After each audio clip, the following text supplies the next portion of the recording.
The Thom Hartmann Program is brought to you in part by Super Beets. Super Beets are sourced from non-GMO beets, and they're packed with dietary nitrates, helping to produce nitric oxide for more energy, stamina, and support for healthy blood pressure levels naturally. For more information, call 800-223-8242 or visit freespeechbeets.com.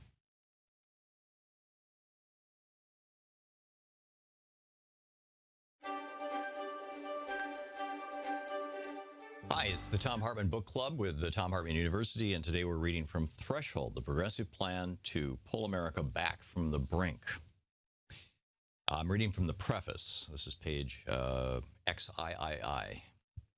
The world right now is tottering atop three major thresholds. An environment that is so afire that it may soon no longer be able to support human life. An economic free market system that is almost entirely owned, run, and milked by a tiny fraction of 1% of us and has crashed and in many ways is burning around us. And an explosion of human flesh on the planet that has turned our species into a global petri dish just waiting for an effective agent to run amok. Four mistakes have brought us to this point, and the failure to recognize them at their deepest level will only push us faster toward total tipping points where we are thrown over the three thresholds and into disaster. All four of these mistakes are grounded in our culture, our way of thinking, our way of seeing the world, the stories we tell ourselves about who we are and why we're here. The first mistake is a belief that we're separate from nature. Our religions tell us that we were created by a supernatural being who is not part of this earth and not from this planet. He set us apart from all other life, and many among us, perhaps even the majority of the 6 billion of us, roughly 7 billion now, don't even believe that we are animals, but instead think we're a totally unique life form. The second mistake is a belief that an abstraction, an economic system, is divine and separate from us. This mythical so-called free market, so we believe, operates under its own divine rules and is entirely and eternally self-regulating. It is always right. The fact that worldwide it's more than 95% owned and run by fewer than 0.00001% of us, it's just the way things are, always were, and always will be. We are here to serve the economy, this belief goes. It's not here to serve us. The third mistake is a belief that men should run the world and that women are their property. While it may seem that women's rights are well advanced and society is nearly egalitarian in the developed world, the United States, Western Europe, and Australia combined are only about a quarter of the population of the world. In India, it's still a common rural practice for men to burn their wives to death simply because it's more convenient than divorce. In many Arab countries and across much of Africa and South America, it's not uncommon for women to be murdered by their families if they dishonor the family by not going along with an arranged marriage or not being a virgin at time of marriage. Even in the first world, women are routinely excluded from positions of power in the world's largest institutions, such as the Catholic Church. This is one of our biggest mistakes, not just because it's morally deficient or because it can be biologically challenged, but because its primary result is an explosion in population. The fourth mistake is a belief that the best way to influence people is through fear rather than through the power of love, compassion, or support. We stand baffled when Palestinians in Gaza vote for a political party that has a long history of terrorist activity, somehow completely overlooking the fact that that same group has been feeding people, building schools and hospitals, and providing old age and widow pensions to people in need. We think we can threaten and bomb people into liking us and behaving in ways consistent with our best interests while ignoring their own best interests. We have come to believe that we are not our brother's keeper, that we are separate from all other humanity on the planet, and in all that, we are mistaken. Civilizations have come and gone, and those long gone vanished mostly because they despoiled their commons, allowed small elites to control their economies and governments, and lived in ways that were unsustainable. Those who survive for centuries or millennia are the ones that learned how to protect their commons, engage in non-toxic commerce and governance, and organize their cultures and lifestyles in ways that could continue in the same place and the same way down through the ages. If we don't learn the lessons of the latter, we shall face the fate of the former. And just a little bit from the first chapter. This is titled Darfur. And on the border with Darfur, Sudan, March 16th, 2008, It's late morning, and I'm sitting on the dirt ground typing it into an old AA battery-operated pocket word processor, a Zorus ZR5000, in part because the nearest electricity is over 500 miles away. So is the nearest paved road and the nearest building made with anything other than mud or grass. This is Gok Machar, southern Sudan, just a few miles from the border with Darfur, a village that's swelled from 8,000 people to more than 45,000 as refugees flee the bombings and murders take place as I type these words just 50 miles to the northwest. About 300 people arrived just this morning, most with nothing more than the clothes they were wearing, many with stories of relatives who died along the way as they fled or before the UN could transport them here. When we first arrived on the African continent, we looked out onto the nighttime savannah beyond our Nairobi hotel, and it was truly a startling sight, one I'd almost forgotten since my last visit to Kenya back in 1982. The landscape is huge, horizon to horizon, like the movies you see of these parts of Africa. The land here in South Sudan is just as vast and flat. The 45,000 people around me share one single hand-pumped well, drilled a decade ago by the UN, and no other infrastructure beyond that.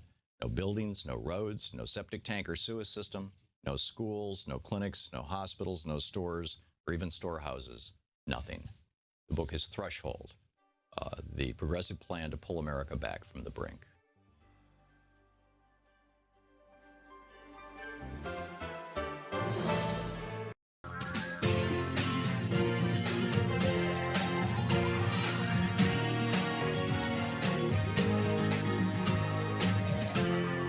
This is the Thom Hartmann Program.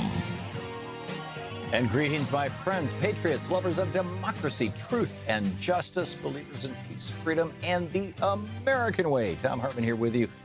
Wow, lots to talk about. We're going to get into news. Wikipedia has this solution, maybe, and I want to get into this with you to our, shall we say, news problem in the United States. Ivanka Trump just got booed at the W20 in Germany. The Republicans in Congress right now, bizarre legislation to allow employers to steal your overtime pay. I mean, it just goes on and on. We will get to those and many other things today as we go through the program. But to start out with, Carl Pope is with us. He's the former executive director and chairman of the Sierra Club. He's currently the principal advisor at Inside Straight Strategies and a senior climate advisor to former New York City Mayor Michael Bloomberg, with whom he co-authored a new book, Climate of Hope. The website for the book is climateofhope.com, and the book, of course, is available through all the usual suspects and sources. You can tweet him at Carl Pope. It's CarlPoppe. Carl, I got that right. Carl, welcome to the program. Great to be with you. So tell us about the book. Why did you and Michael Bloomberg write a book about climate and hope? Why juxtapose those words in the title? Because that's how Mike and I feel about the problem. We think that the United States is well on its way to making its contribution to solving the climate problem. President Obama made a pledge in 2015 in Paris, and we've already accomplished two-thirds of that pledge. And if you look at what's happening, not so much in Washington, but at what's happening in communities and in offices and in homes and civic associations all across the United States, what you will find is that Americans are identifying solutions to the climate problem that are not only good for the climate in the long run, but in the short term, they make us more prosperous, they make us healthier, and they make us safer. Can you give me some examples? Sure. There's a museum of coal mining in eastern Kentucky, and it just announced that they have converted their electricity supply from coal-fired electricity to solar because it saves them money. And coal is appropriately in a museum. A lot of people. Pardon me. And another example is that Salt Lake City, Utah, the capital, the largest city, and the reddest state in the country, has announced that it's going to get all of its electricity from wind and solar because they're the cheapest source of electricity available. And Salt Lake has also pioneered among Western cities in shifting its reliance from exclusive reliance 15 years ago on single-passenger automobiles to having the most rapidly growing mass transit network in the country. So what we're seeing is that all across the United States, cities and companies are embracing a clean energy future that will be an enormous contribution to solving the climate problem. And they're not just doing so because they care about the climate. They're doing so because they want electricity that's cheaper and cleaner, and wind and solar are now the cheapest, cleanest electricity the world has ever had access to. Yeah. Given that there has been for many years federal matching funds or support funds for mass transit projects, am I correct in assuming that there was some federal funding for Salt Lake City's expansion of their mass transit system? I am sure there was federal funding, just as there was federal funding for expansion of the highway system. But what's remarkable at Salt Lake City was that they had a governor who had a whole plan for new freeways that were going to solve their congestion problems. The residents of Salt Lake City and the city government of Salt Lake City looked at their plans and their aspirations and their hopes and dreams, and they said, wait a minute, we'd rather take federal money to help pay for transit rather than taking federal money to help pay for highways. That was a big shift for Salt Lake City. Other American cities are now following their example. And yet in California, you had two substantial mass transit projects that the state was willing to put up most of the money for. They needed some federal funding to finish them off. And in both cases, once Donald Trump became president, that funding was denied. And the projects have been shut down. Is this, Utah is an entirely Republican state. Has this turned into a let's reward our friends and punish our enemies thing? I don't think so. I think it's turned into a let's stop anything that Barack Obama was for thing. I think basically in its first 100 days, the Trump administration's key instinct has been, if Obama was for it, we're against it. I hope they come to their senses. If they don't, we're going to have to work around Washington. But Mike and I are both convinced that Americans are sufficiently committed to a better future for themselves and their kids that we're going to work around Washington, even though it may take us a while to repair Washington. Right. I get that kind of one of the underlying assumptions of your book is essentially as the price of wind and solar have gone down well below the cost of any fossil fuel if you consider the cost of all the externalities, and certainly below the raw costs of some fossil fuels, particularly coal, that it just makes sense to move to them. This is not, it doesn't require some wild-eyed bureaucrat to force this on anybody. It's essentially saying that there are, for lack of a better phrase, market-based solutions. In that context, about half of the electricity, and correct me if I'm wrong on this, these numbers are, probably at least 6 or 7 years old. About half of the electricity produced in the United States is produced by for-profit companies, and about half of the electricity in the United States is produced by municipally or county or state-owned utilities. And it is the for-profit utilities in Hawaii, in California, in Florida, in North Carolina, I used to have a list actually, where they have introduced legislation, in many cases successfully, to make it more difficult for people to solarize their homes. And I'm not talking about just eliminating subsidies. I'm talking about actually hitting people with penalties if they want to tie into the grid, for example, and things like that. Whereas the not-for-profit utilities, the community-owned utilities, are in many cases aggressively embracing things like wind power. For example, in Texas and in Iowa, I think most famously, you've got 20% of the electricity of both states, again, correct me if I'm wrong, is being produced by, wind and solar, mostly wind. And a lot of that some of that is for-profit companies, but a lot of that is public utilities. Can we rely on for-profit utilities when they're so aggressively fighting against this? Well, I think the answer is there are some of them that we can rely on and some of them we can't.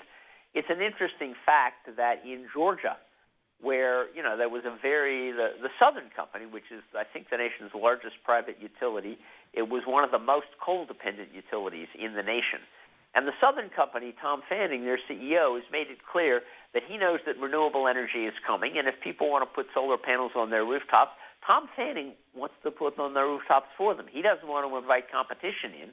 So Tom Fanning is embracing rooftop solar. Nevada Solar, which was one of the ones that fought back most successfully to penalize rooftop solar owners, is now having to back down. They actually got what they wanted from the Public Utilities Commission in the state of Nevada, and then the public outcry has been so intense that Nevada Power is having to back down, but it will take community action. The fact is, change does in fact have winners and losers. The losers fight back, and the losers often try to get government to help them fight back. So we're going to have community action. But looking around the country, what Mike and I found was that while Washington was a place where it was very difficult for public opinion to be felt, at the local level, it was much easier for voters to have their message heard. That's great news. That's great. We are two-thirds of the way. We're through two-thirds of the way there. Commitments after only 2 years.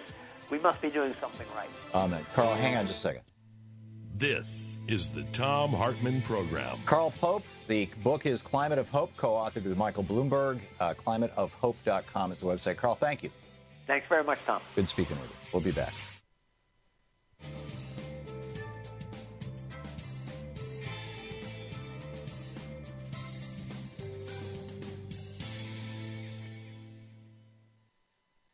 And welcome back.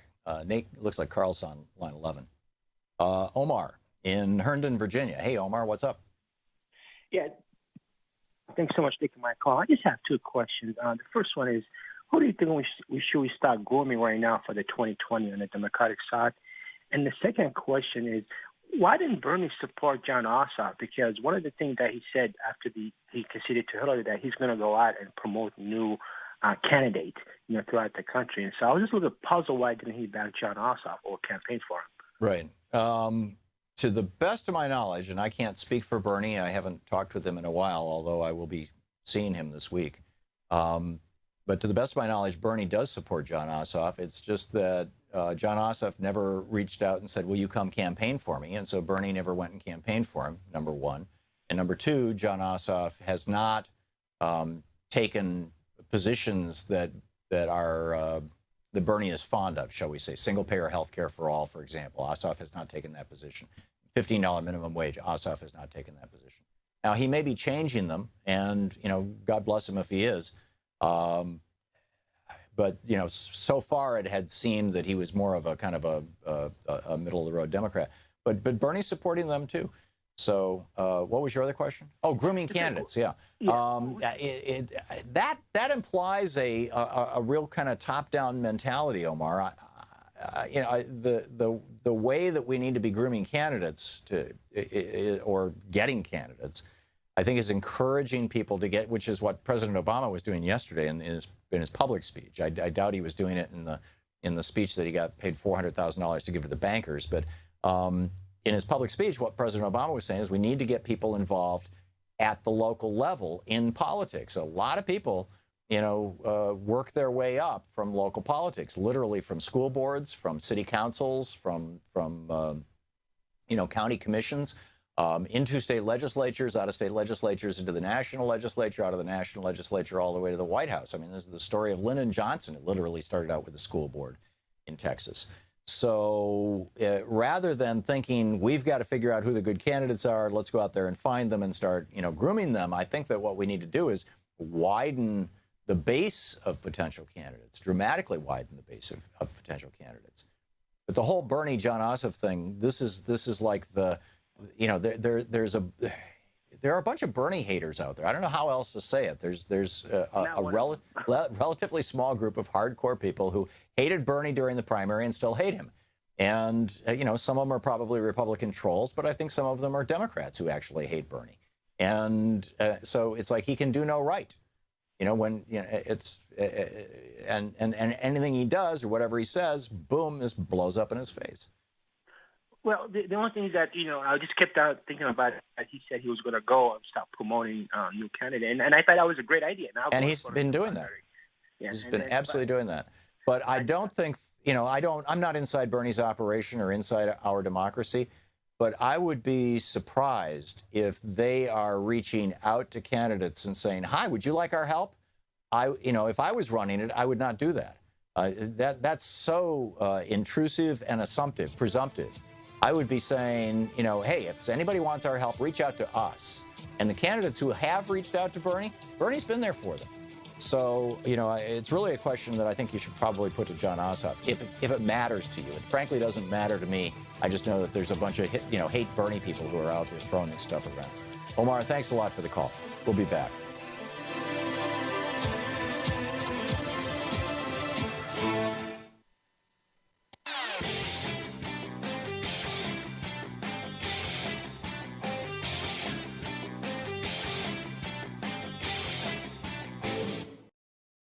The Thom Hartmann Program is brought to you in part by the Aiden Forecast, an investment newsletter with weekly updates of leading market indicators and a monthly deep dive into what the details of the economy and the markets mean for investors and retirees.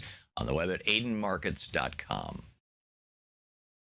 Wines have some of the highest pesticide levels in our food chain. This hour brought to you by ecowine.com.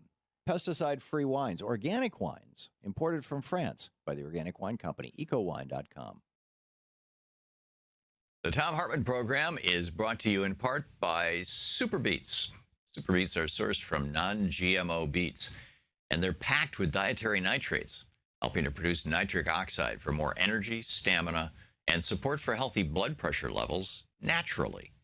For more information, call 800-223-8242 or visit freespeechbeets.com.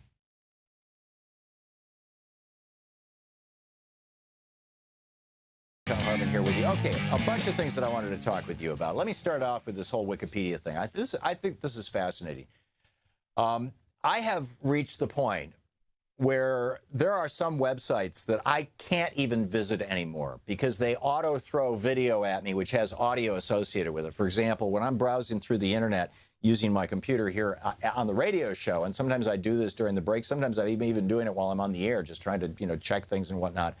I can no longer go to Huffington Post, because anywhere I go on that site, it automatically starts playing video at me, and I have no control over it. And this computer is tied into our board, and it can pop, that audio can pop up on the air, and it's just, it's a mess. But it's not just that. I mean, there are sites that you got pop-up blockers in your browser, but there's still sites that get around it. There are sites that are clickbait. I mean, there's so much clickbait out there. You see a great headline, you say, wow, that's fascinating. You click on it and find it's a 3-paragraph story with 25 ads surrounding it, right? Or it pops open two different tabs on your computer, one full of ads or whatever it may be. I mean, it's just increasingly, I think people are saying, enough already. I'm sick of it. Just give me the damn news. So Jimmy Wales, the guy who founded Wikipedia, says he is going to be rolling out this new product that is basically crowdsourced news. Just like Wikipedia is crowdsourced encyclopedia, this would be it's called Wiki Tribune. And, no advertising, relying on supporters to fund it, just like Wikipedia. And they say that it's going to go live within a month. And their initial goal is to raise enough money to hire 10 professional journalists. They're encouraging people to commit $10 a month, but, all these things can be modified. And so I'm wondering, from your point of view, what are the things that drive you crazy about news sites, web-based news sites right now? And as opposed to what are the things that you really, like about some of them? And is this something that you would find appealing? Or have we become so accustomed to sensationalized headlines and stories with spin, particularly spin that we agree with, right? I mean, I spend a whole lot more time on progressive sites like Common Dreams and Alternet than I do at Daily Caller and Mediaite, right-wing websites or Breitbart. I look at them because that's my job, but I'm guessing a lot of progressives don't even bother to read Breitbart or Drudge.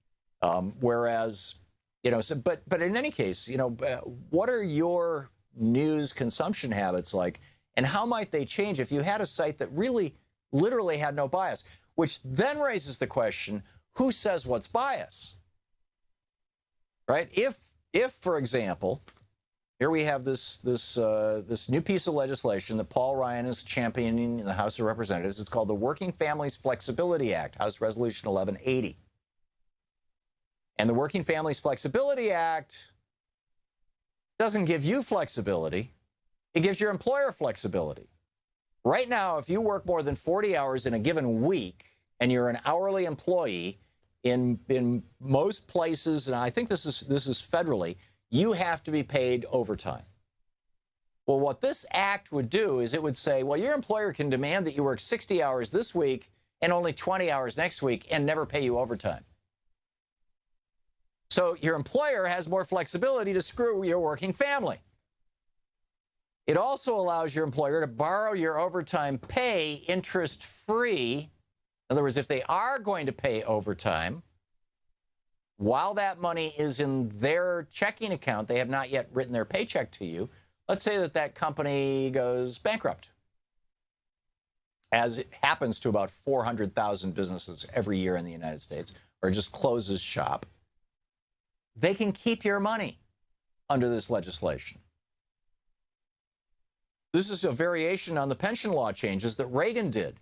Used to be before Reagan, if a company had a pension, even if that company went bankrupt, that pension survived because the pension was booked as a liability, as something the company owed. So if the company got sold or if the company declared bankruptcy, they had to fulfill their liabilities first. They had to pay off the pension fund so that it could continue to provide pension to the workers. This is, I mean, right now, this whole miners thing, you know, the president, oh, yeah, we're going to take care of the miners. Why are the miners in trouble? Because all these mines, you know, they internalized the profits and externalized the costs. They made all kinds of money digging coal out of the ground and killing not an insignificant number of miners in the process and making many of them very, very sick. And then once there was no more profit, they simply, you know, closed shop, walked away. The billionaire owners dusted their hands of it, and they said, okay, tough luck. Let the government deal with it. Because the government, this is the great Reagan invention. The government will take care of the pensions, but the government now doesn't because the Republicans have gotten a hold of this 3 or 4 times. Now they want to do this with overtime pay. So if this story is portrayed on this new Wiki Tribune, how do you portray a story like that? Is it, you know, to be honest journalism? Is it Paul Ryan sets out to screw working people? Or is it, you know, companies are seeking to gain more flexibility for themselves? Or is it the sales pitch that Republicans are making, that this is the Working Families Flexibility Act, and it's going to give you all more flexibility to take less money and have it stolen? I mean, it's like one person's spin is another person's truth. One person's truth is another person's spin.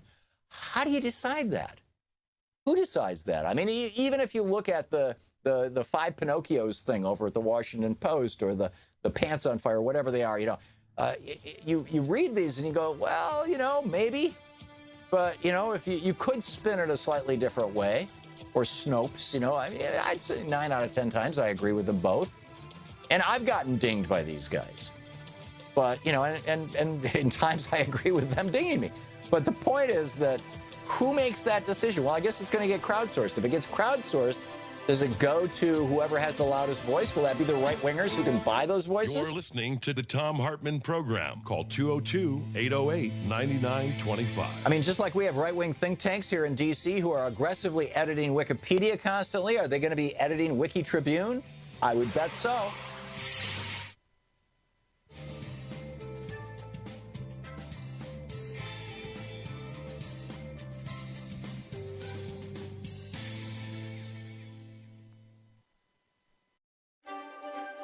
Welcome to the Thom Hartmann University Book Club. Today we're reading from ADHD and the Edison Gene, a drug-free approach to managing the unique qualities of your child. A relatively new book by me. This is from the introduction.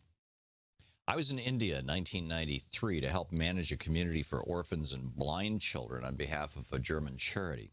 During the monsoon season, the week of the big Hyderabad earthquake, I took an all-day train ride almost all the way across the subcontinent, from Bombay through Hyderabad to Rajahmundry, to visit an obscure town near the Bay of Bengal.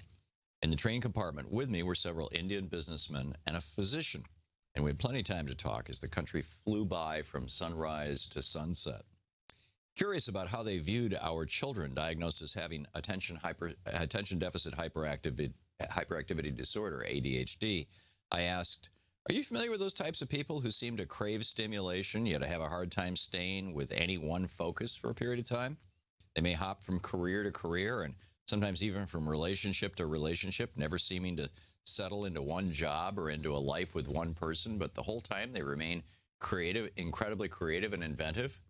Ah, we know this type well, one of the men said, the other three nodding in agreement. Well, what do you call this personality type? I asked them. Very holy, he said. These are old souls near the end of their karmic cycle. Again, the other three nodded agreement, perhaps a bit more vigorously in response to my startled look. Old souls, I questioned, thinking that a very odd description for those who American psychiatrists have diagnosed as having a particular disorder. Oh, yes, the physician said. In our religion, we believe that the purpose of reincarnation is to eventually free oneself from worldly entanglement and desire. In each lifetime, we experience certain lessons, and finally we are free of this earth and can merge into the oneness of God. When a soul is very close to the end of those thousands of incarnations, he must take a few lifetimes to do many, many things, to clean up all the little threads left over from his previous lifetimes.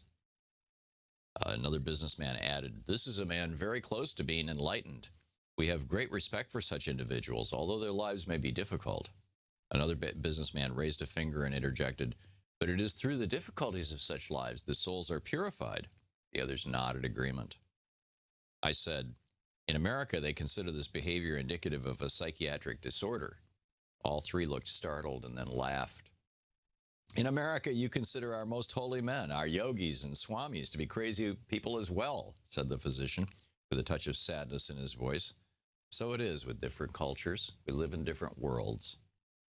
We in the Western world have such holy and nearly enlightened people among us, and we say they must be mad.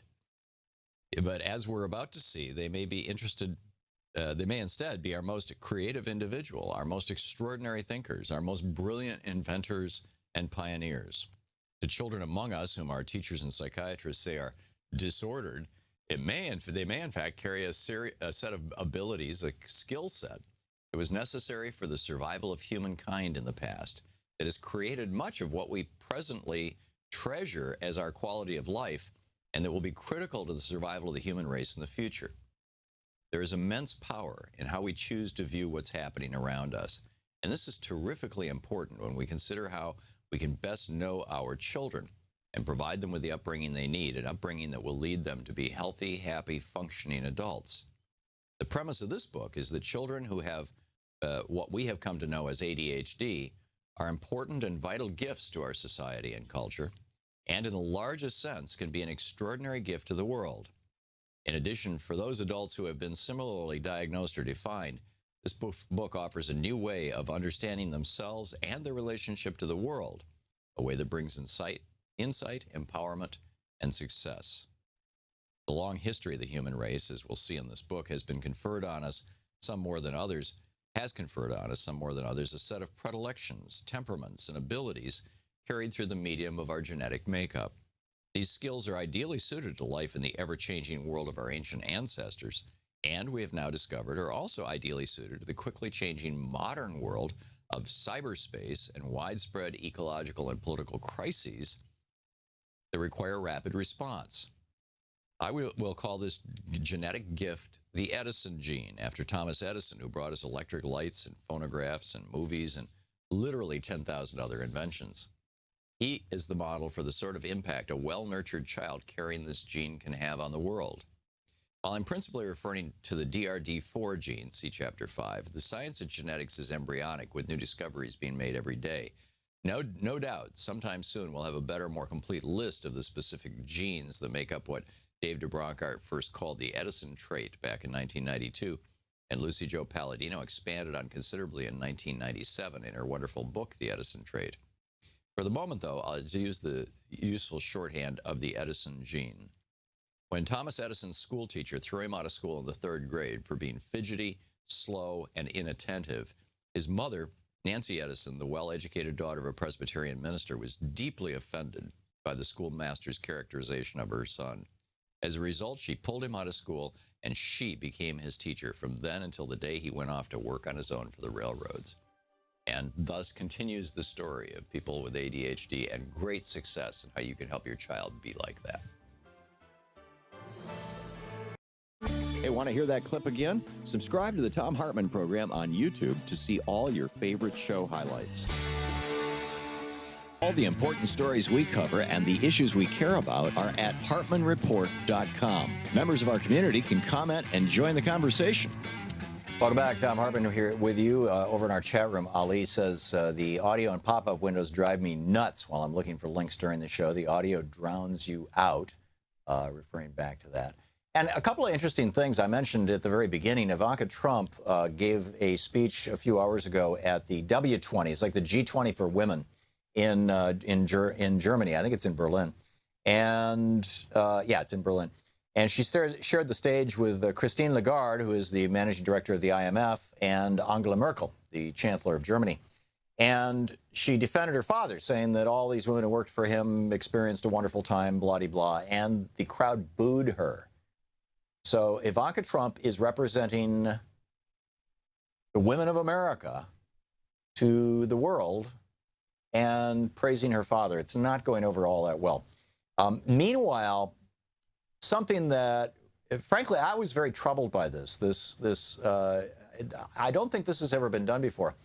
All 100 senators are invited to the White House. There's a giant, what looks like an old Georgian mansion next door to the White House, and it's I think it's called the White House Office Building or something like that.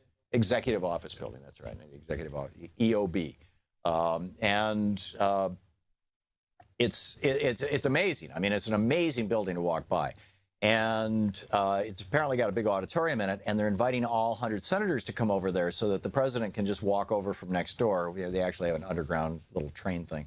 But so he can come over and visit. But, you know, they're going to get briefed by not Flynn. They're going to get briefed by Mattis and who's the other guy who's running Homeland Security? Whoever it is. Anyhow, there's going to be a couple of executive, senior administration people about North Korea. Well, first of all, this is making me nervous. I mean, North Korea, it's like, why are we provoking this? This is craziness. And number two, why this whole big deal around it? I mean, it's just, it's a more in-your-face North Korea. And, there's an interesting piece here on in the front page, frankly, of the Washington Post. Senate staff perplexed by unusual White House private briefing on North Korea. Some lawmakers question whether President Trump intends to use the highly sensitive meeting as a photo op ahead of his symbolic 100-day mark. You want to bet? And then also, Trump is no longer saying, well, there's got to be funding for the border wall in the continuing resolution to fund the government. So he's pulled that back. He's not going to shut down the government over this. But again, the Daily 202 by James Hohmann in the Washington Post pointing out that his core supporters will say, hey, this isn't a defeat or anything like that. This is proof. He fought for us. So anyway, David in Marion, Arkansas. Hey, David, what's on your mind today? Yeah, you were talking about the news and the Wikipedia news site. Right. And what I was thinking about during all that is back during the election, I'm a subscriber to the New York Times, I guess you and probably most everybody else in media is. They've interviewed both Hillary Clinton and Bernie Sanders before the editorial board at length, and they made an endorsement, but they never released the details, the actual transcript or the audio.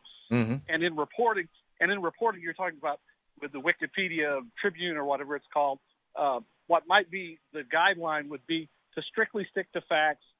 Don't editorialize, just the facts, man thing when you're reporting on global.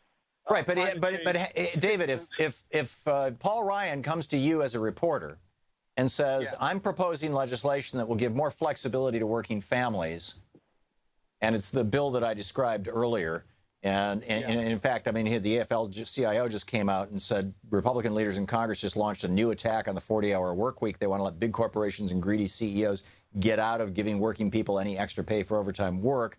No matter how much Republican legislators dress up the language about flexibility and choice, this legislation comes down to one thing: longer hours for less pay. Now, that's the AFL-CIO's position, but that's not what the Republicans are saying. I mean, how do you report that if you're trying to be fair or unbiased or whatever? Well, there's nonpartisan groups like, for example, the Tax Foundation, which actually is a little bit conservative, but generally treads towards the middle. And they run this like during the campaign. They ran Bernie Sanders' proposals and Hillary's and then the various Republicans and actually showed how they would impact taxes and economic growth and stuff like this. And that's what I'm saying is basically the journalist could function as a research service that actually brings everything to the table and let the readers decide. Yeah. And if it works out that way, I think it could be brilliant. I mean, I have just seen so much editing of Wikipedia by right-wingers, of everything from the history of FDR to the history of Smoot Hawley to, I mean, there's just lots and lots of areas where you can go on Wikipedia right now and read stuff that has been clearly reconfigured to have a right-wing spin to it. Even down to the point of using the term Democrat instead of Democratic. Yes. Yeah, no, I've seen it. I mean, and I've told this story before back, geez, it must have been 10 years ago, and I don't know if they're still doing this, but 10, maybe 12 years ago, it was right around the time we started this show. I was here in Washington, D.C. to debate some people at one of the right-wing think tanks here in town, and I visited another one of the right-wing think tanks in town, got a guided tour, and there was this whole room of people in cubicles. It looked like most of them were interns. They were all young people. And they were sitting on computers. And as I was walking by, I didn't see every computer. I saw maybe 8 or 10 out of maybe 20 or 30. They were all on Wikipedia. And they were all in edit mode, right? So it's like, yes, sir. I mean, how do you go up against that, particularly if it's a think tank that's funded by a billionaire? Maybe we can crowdsource this thing. I don't know. I'm optimistic and I'm hopeful. But I look at Wikipedia itself, and I'm like, it's a tough one. It's a real tough one. But David, thank you for your contribution, your thoughts on this. Carol in Murrells Inlet, South Carolina. Hey, Carol, what's up? Yeah, hi, Tom. You really piqued my interest with this one. So let me tell you a little story. There, in Georgetown, South Carolina, there's a steel fabricating plant, and I'm originally from Pittsburgh, so I follow steel production as well as unions.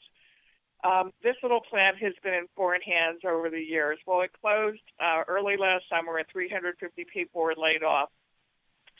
There's been community meetings about what to do with this site, which is probably going to need environmental remediation. But anyway, the idea from the part of the community was like a live, work, play, make it into retail shops and whatnot. But the steel workers who are still around want it to be a steel plant, and there have been community meetings about it.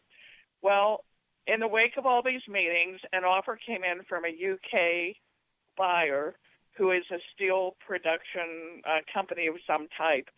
So the local United Steelworkers president, his name's I think John Sanderson, he was on the local news.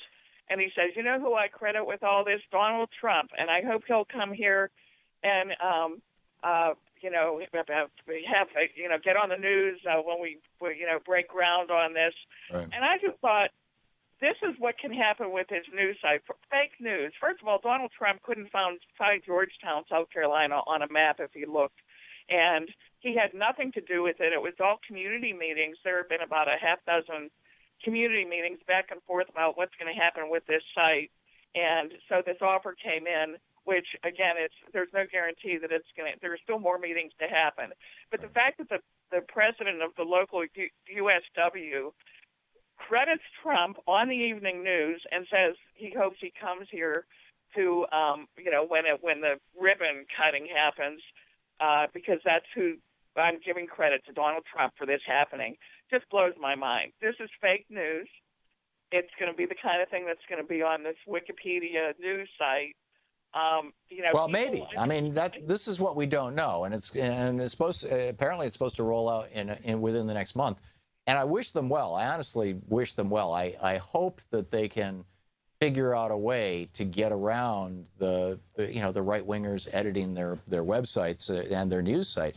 But apparently they're trying to hire. I mean, they want to hire 10 full-time reporters, and that's an interesting thing. So, Carol, we'll see. We'll see what happens. Carol, thanks a lot for the call, and thanks for watching us on Free Speech TV.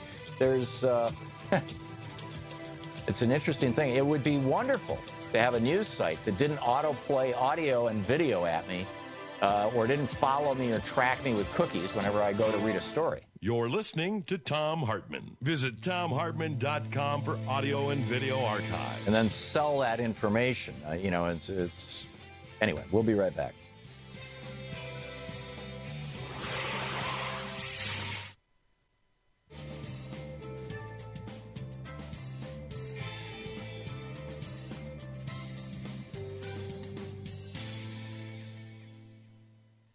And welcome back, Paul in Lucerne, California. Hey, Paul, thanks for watching Free Speech TV on the Dish Network. What's on your mind?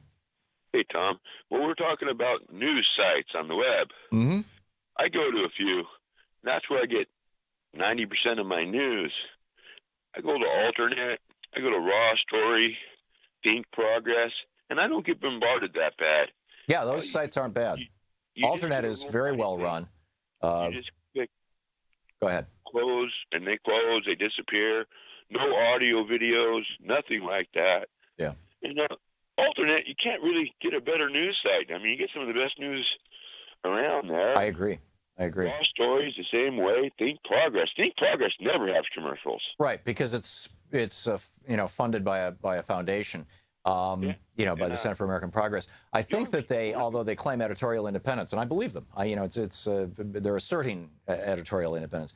But ever since Huffington Post got sold to Time Warner, it has just turned into a clickbait money machine. Yeah, I can't go there no more because of that. Yeah, it's just their news sources have gone down. They tell you half truths now, half stories. Well, I wouldn't say that so much as, very often I get something that it wasn't what I expected because the headline was clickbait rather than, descriptive. Well, yeah, but it's disappointed. It's a tough one. I want to give a shout out to people. It's super easy to join the Democratic Party. I did it. Mm-hmm. I'm a party member now. I'm going to be on the issues committee. The party's rebuilding. Now's the time to do it. Cool. So if you want to go out there and become a party member, now's the time to do it because most of the party is rebuilding itself. Yeah, you're absolutely right, Paul. Energized people out there. We had a cleanup in Aston Park here in Clear Lake, and 80 people showed up to clean up. How many? That was amazing. 80 people. Whoa. Really small. Usually it's like 2 or 3. People to show up to clean up this park was super amazing. It just gave me such a good feeling. Yeah. I was there with the club signing up people to vote. I got one guy that realized he could vote after he was a felon in California. You could vote after you're off paper. Right, once you're off parole. It was worth it to me. I got one disenfranchised voter to register to vote. So. Yeah. That's great. So what was your experience? How did you connect with the local Democratic Party, Paul? I just plugged it into my phone, and it was called the local Democratic Club. Right. I gave them the email, and they emailed me back when the meetings were. I showed up. I filled out my application. I gave them my $10 donation, and I was in. Wow. And then our club is going through a transition. That night, they elected a new chairperson, a woman, a really nice woman, and our club is rebuilding itself. Yeah. It's starting over kind of because, nobody's really showing up anymore. Yeah. It kind of became... Are you finding a lot of younger people, or is it mostly boomers? Or, who's showing up for these things? Boomers. And what really shocked me was when I went to a town hall meeting and the topic was Social Security, and not a single one of them knew why we had a Social Security trust fund. Not a single person but the congressman. So I stood up and I explained why we had one and how you're going to fix it. And I said, we have the Social Security Trust Fund to pay for the baby boomers. Yeah. So all you people right here, the only generation who are double taxed. Money, they're ripping you off. You pay twice. Yeah. Yeah, the baby boomers, well, actually everybody paying into Social Security during the era of the baby boomers is double paying Social Security to pay for you're right. And that trust fund is designed to go away in about 20 years. Paul, when the last boomers die out. Paul, thanks a lot for the call, and congratulations.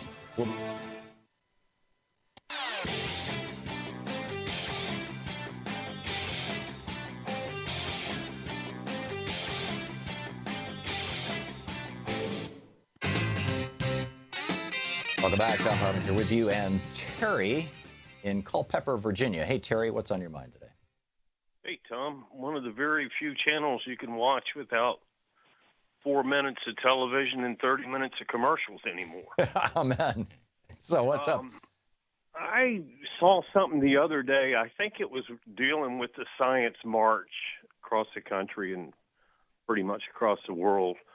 I think it's pretty interesting to think that possibly, is it just possible that a scientist, a whole slew of them, could end up in Congress, in the Senate, making policy on the very policies that our current leaders seem to want to deny.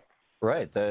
His name is escaping me at the moment, but Rush. Yeah, thank you, Rush Holt. Rush Holt used to be a member of Congress. He is now the head of the AAAS, the American Association for the Advancement of Science, which publishes Science Magazine, among other things. And he literally is a physicist. Yes, I am a rocket scientist, and he was a very good member of Congress, and he was very concerned about electronic voting machines, by the way.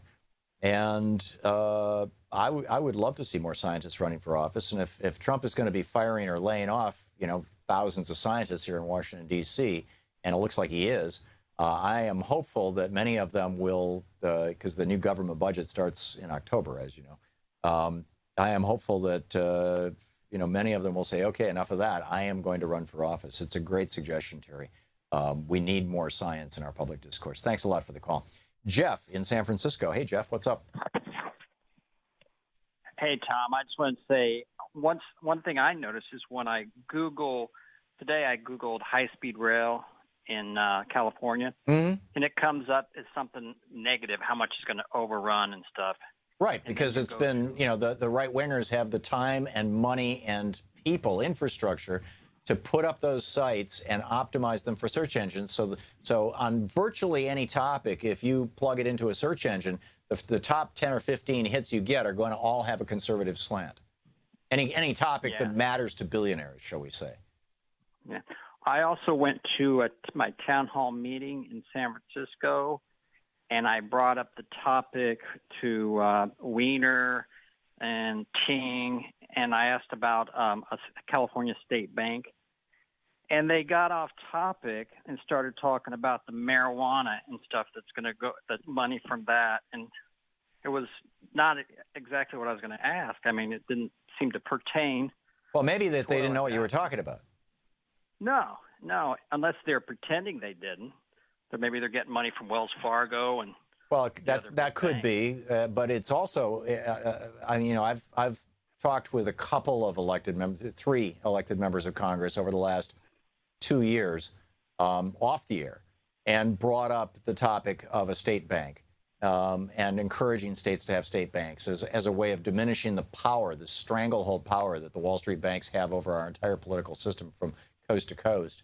And none of the three even knew that North Dakota had a state bank.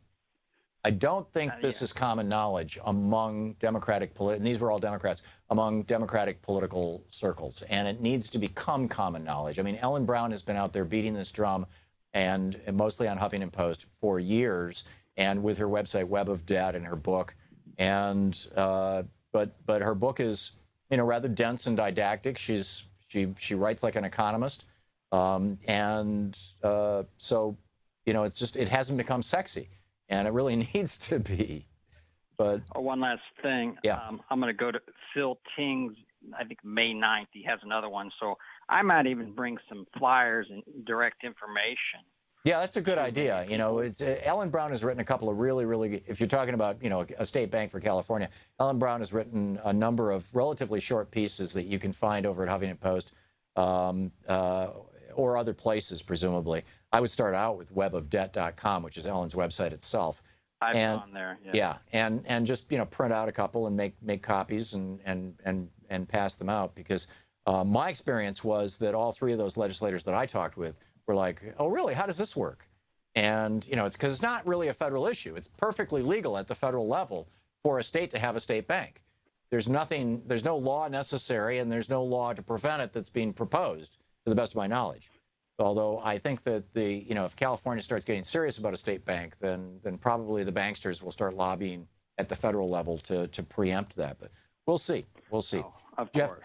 Thank you. Jeff, good on you for going to the town hall meeting, and thanks for sharing the story with us. I appreciate the call. Rich in Cedro Woolley, Washington. Hey, Rich, what's on your mind? Hey, Tom. I've had this idea I've been kicking around, but my weekends are about 2 seconds long, so I don't get a chance to type it out. But I'll throw it out there that we become the research department that our local newspapers, radio stations, and TV stations can't afford. And we compartmentalize, you specialize, pick a city councilman, pick a county councilman, maybe even a legislator. Not everybody has to be reporting on their or researching on their local senator, their state senator, but we supply raw data that is so sorely needed by our local newspapers, even the shopping news. You know, pick a city council person, say, I'm going to concentrate on this, coordinate with other folks in the community, say, okay, you can take the legislator, you can watch on public access the county council meetings or the state legislator. Yeah. You know, the only problem with that right now in this media environment, Rich, is that when you talk about your local radio stations, I would bet none of them, or very few of them, are owned locally, and in many cases they don't even do any local programming. Number one. Number two, the three big radio networks that own and control most of the radio stations in this country all have an overt conservative bias. The same thing with the television networks. You got, Sinclair, which, was broadcasting anti Clinton stuff back in 2008 in editorials and things. In fact, I think one of those challenges went all the way to the Supreme Court and wanted to run the ads for Citizens United. It might be the Citizens United case I'm thinking of, but I think that there was one that Sinclair itself was involved with. They own 50 or 60 television stations around there. They're trying to merge with another big television ownership group, and this is a very politically right-wing, group. And then you've got newspapers now that are, even the Oregonian, when I lived in Portland, it used to be a local independently owned paper, is now owned by, a company out of New York. It's like so breaking through and saying, yeah, I've done the research, here's the information. Well, the newspaper will say, at the best, okay, write a letter to the editor, and we may or may not print it. Well, I think an overworked, harried news editor would appreciate any kind of input you can help supply. If they have one. But a lot of local papers now are just, they're just pulling information from network news, from the Associated Press or from their own, whatever network, whatever company owns them. It's just which is, where we really need the Sherman Act applied not just to everything else in America, but to the media as well. And get back to local media. There was that town in, I think it was Utah, maybe Idaho, where they had that giant gas leak. As I recall, it was chlorine, and they wanted to notify everybody in town, hey, look out, a train just derailed and there's poison gas in the air. And there were several radio stations in town. None of them had a single person literally working in their radio stations, because they were all just, voice tracked. They were all running, stuff off a network, because they were all owned from out of town. So, there is a problem there. What are we doing on time? We're hitting the break. Okay. Rich, thanks a lot for the call. Great to hear from you. Thanks for listening to SiriusXM. We will be back in just a moment. We've got an interesting day. Let's see, who's coming up next? Oh, Neil McCabe is going to be here. That should be an interesting conversation. Stick around. We're going to talk about Kentucky and the changes they want to make to Medicaid. And Dara Jamail will be with us in our third hour. Stick around.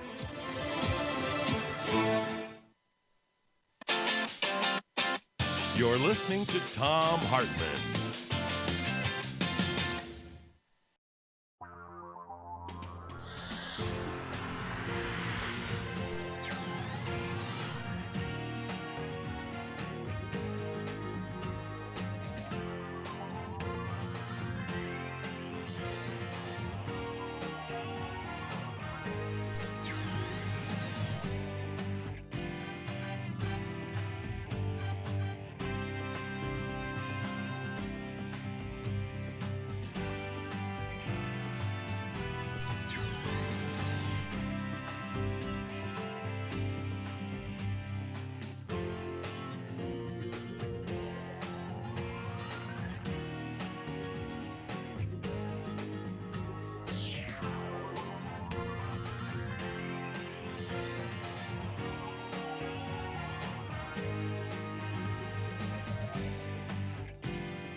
The Thom Hartmann Program is brought to you in part by the Aiden Forecast, an investment newsletter with weekly updates of leading market indicators and a monthly deep dive into what the details of the economy and the markets mean for investors and retirees.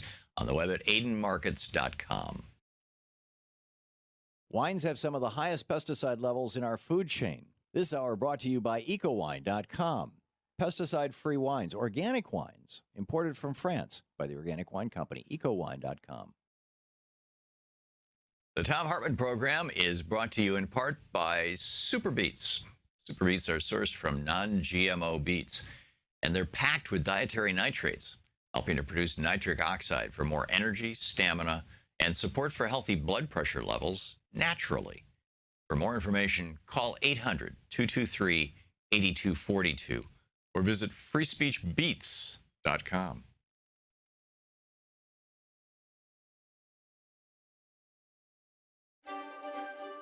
Welcome to the Thom Hartmann Book Club with Thom Hartmann University. The book we're reading today is The American Revolution of 1800, written by Dan Sisson with a little bit of help from me and mostly edited by me. I wrote a foreword for it. But it's an absolutely brilliant history of the election of Thomas Jefferson and the times. So reading from chapter 1, page 9, starting out, a quote from Thomas Paine: "For it is the nature and intention of a constitution to prevent governing by party." Oh, really? So often in the past century, the political history of America reveals a paralysis in the highest levels of our government. Legislation fails to pass, budgets are voted down, compromise seems impossible, and the problems of the nation are neither addressed nor solved. There have been brief periods, of course, when this was not the case. The New Deal is usually held up as an example of a time when American politicians actually came together to fundamentally transform the nature and the political landscape of our country. But in the generations since then, more often than not, we've seen gridlock rather than collaboration. Conventional wisdom says that's the way it should be. The founders of this country, the men who wrote the Constitution, wanted there to be a loyal opposition to serve as a balance against excessive power in the hands of any one political party or even president. That's conventional wisdom. Not only is that not true, but this pervasive myth has done considerable harm to our nation and continues to do so. The men in power from 1790 to 1801 did not even remotely conceive of the modern two-party system. In fact, the opposite is true. They wished to consolidate and perpetuate a one-party system in politics in the United States and were successful in their lifetimes. The terms party and faction have had such a long history that they were widely assumed by American statesmen to be part of human nature. This, at least, was the approach taken by the two men most responsible for establishing the theoretical guidelines of the early republic, the early American Republic. James Madison and Alexander Hamilton attempted to analyze the terms in light of their influence on the political system. Their Federalist essays presented an analysis of party and faction that is more than consistent with the history of the terms we've reviewed. Madison referred to the violence of faction as a dangerous vice characteristic of free governments. By faction, Madison wrote, "I understand a number of citizens, whether amounting to a majority or a minority of the whole, who are united and actuated by some common impulse of passion or of interest adverse to the rights of other citizens or to the permanent and aggregate interests of the community." In other words, faction is anti-America. He continued, "The latent causes of faction are thus sown in the nature of man, and we see them everywhere." Thus, party, as Madison understood it, was not something of recent origin. Parties have been around since the beginning of man.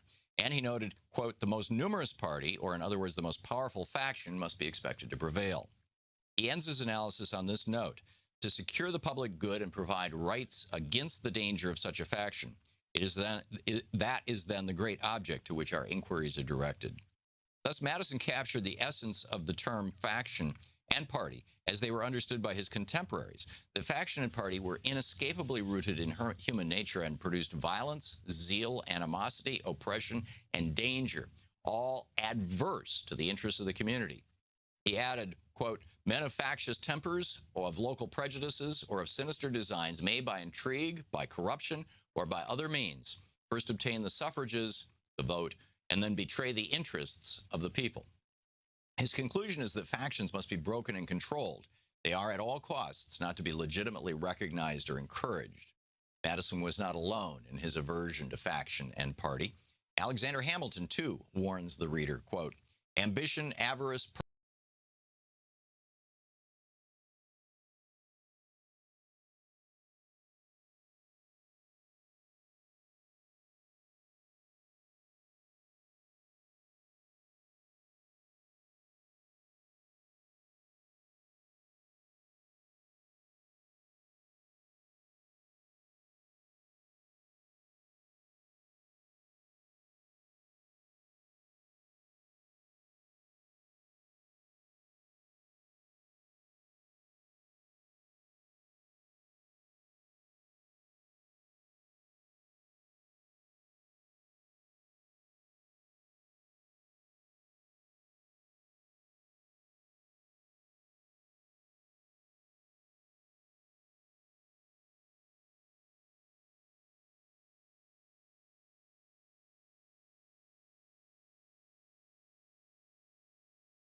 Yeah, this is from BeckerHospitalReview.com. It's another local site.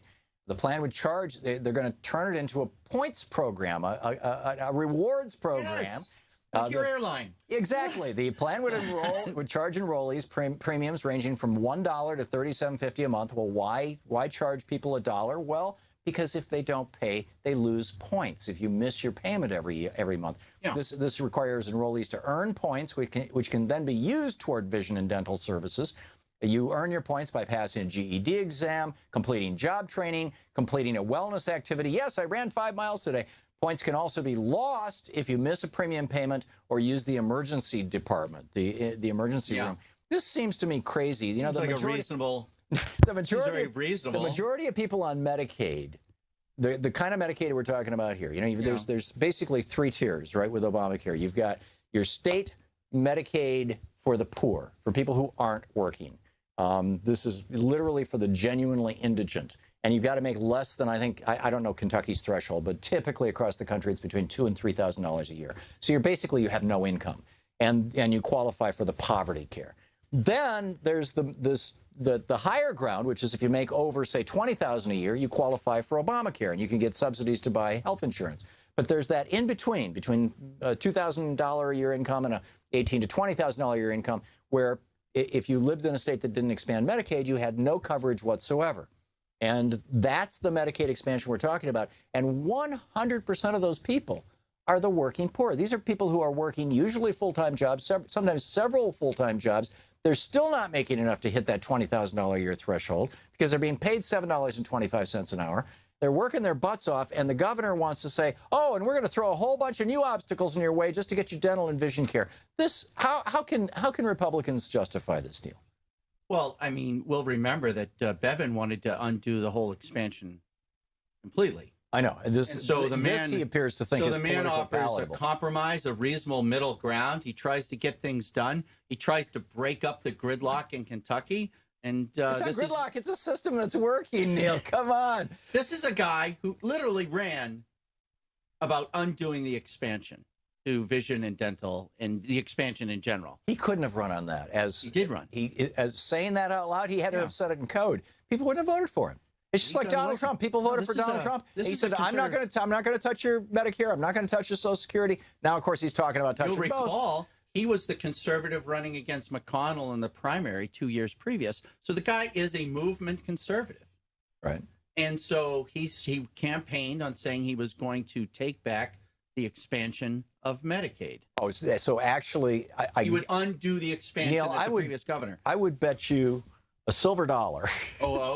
That you can't find a headline or a statement in any of the Kentucky newspapers from the time during the campaign when Bevin said, I am campaigning on taking away your dental and vision care.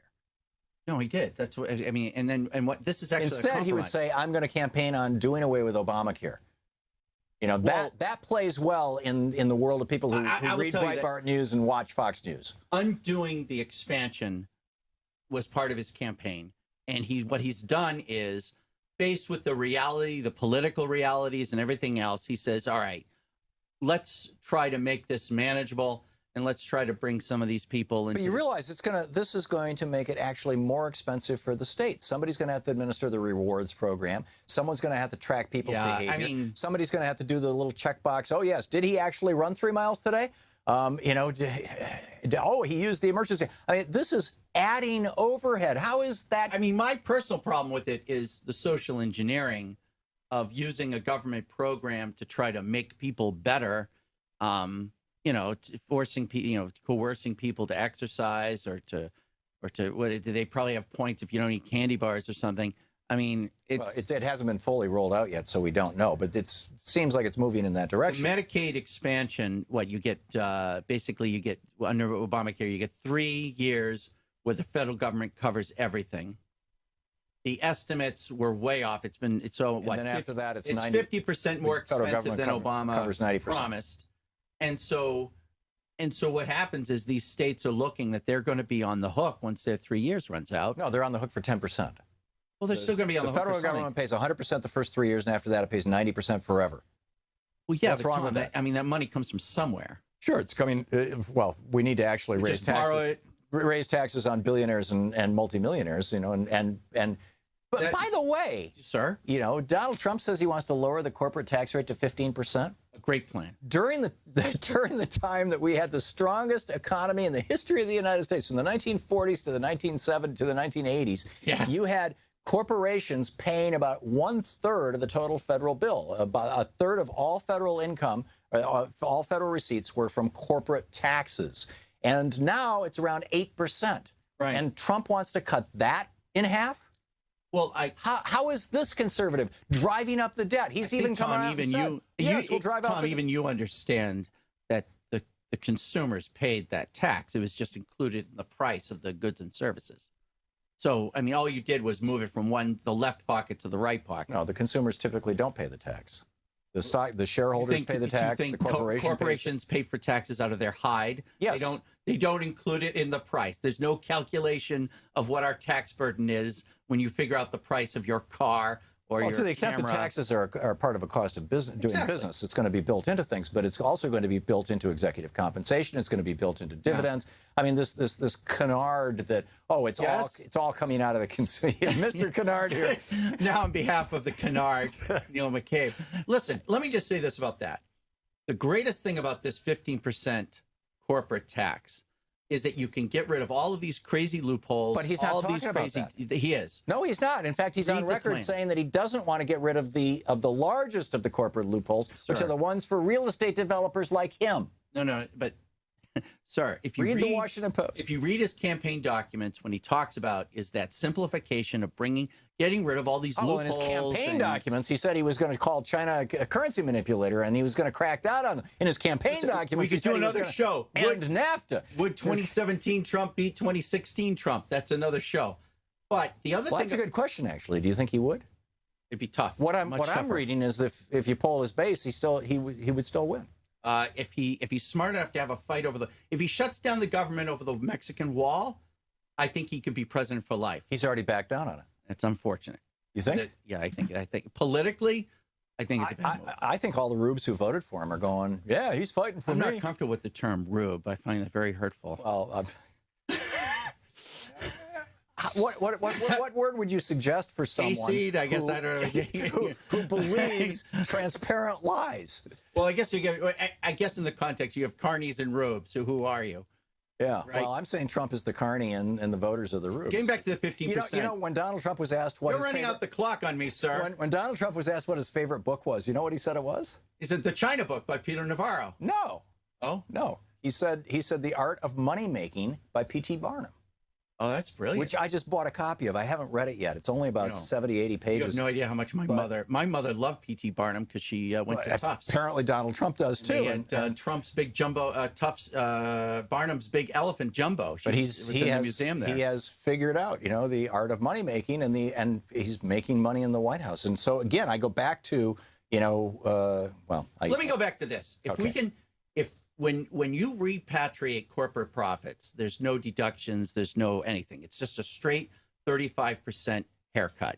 Everyone understands that. Name one corporation in America that's paying 35% taxes. None. It's a fraud. Yeah. It's a complete fraud. And so Democrats raise the tax rates so they can sell deductions. This is how they play the game. If you drop the rate. I don't think so. They raised the tax rate to make up for the deductions that the Republicans have written into the does code. Not pay 35%. Nobody does. That's my point. So if you're dropping the rate to 15, you can't sell deductions and loopholes. It eliminates corruption. But they're already there. You've got an 11,000 page tax rate. They are not. I guarantee get rid of them. I'm going to simplify the code. I'll believe it when I see it. There's no chance. I need you to believe. Because the average paid corporate tax rate in the United States is around 14% right now. But there are corporations that are paying 17, 18, 19%. But why not, first of all, if you're going to lower it, why not lower it to 25%, which is pretty much the world standard. Drop it to 15, you repatriate all that, the trillions of dollars overseas, You're not. Apple and these guys, they're already saying we want 5%. Tom. We want you to do what Bush and Reagan did. Make is it that 5%. a canard? Are you throwing a canard at me? I absolutely am. One day I'm going to look up that word canard just to find out what it means. Oh. He called me a canard again. Okay, Neil, back to Kentucky because we're just about out of time. Bevan's a great guy. He's doing the best he can. Why not simply say healthcare should be a right for all citizens of Kentucky? Well, it's awfully expensive for the working people of Kentucky. Oh, and it would be awful expensive for the billionaires. The working people are getting it for free. Well, those billionaires in Kentucky, maybe they should step up through private charities, as I'm sure many of them do. But see, that has never worked. Private charities have worked in this private charity in the United States that is in the realm of what government does things. The hospital system we know today $5 billion was last created year. by the Catholic Church, which was run by women who took an oath of poverty about poverty. I do not want to depend on the Catholic Church for anything. Really, Tom? Yeah. I mean, we can talk about it during the break. I have some brochures in my backpack. Okay. Neil McCabe, political reporter with Breitbart News, Breitbart.com. Neil W. McCabe is the Twitter handle. Thank you, Neil. All right, good to be with you. This is the Thom Hartmann Program. We'll be back with more of the news of the day and your calls right after this.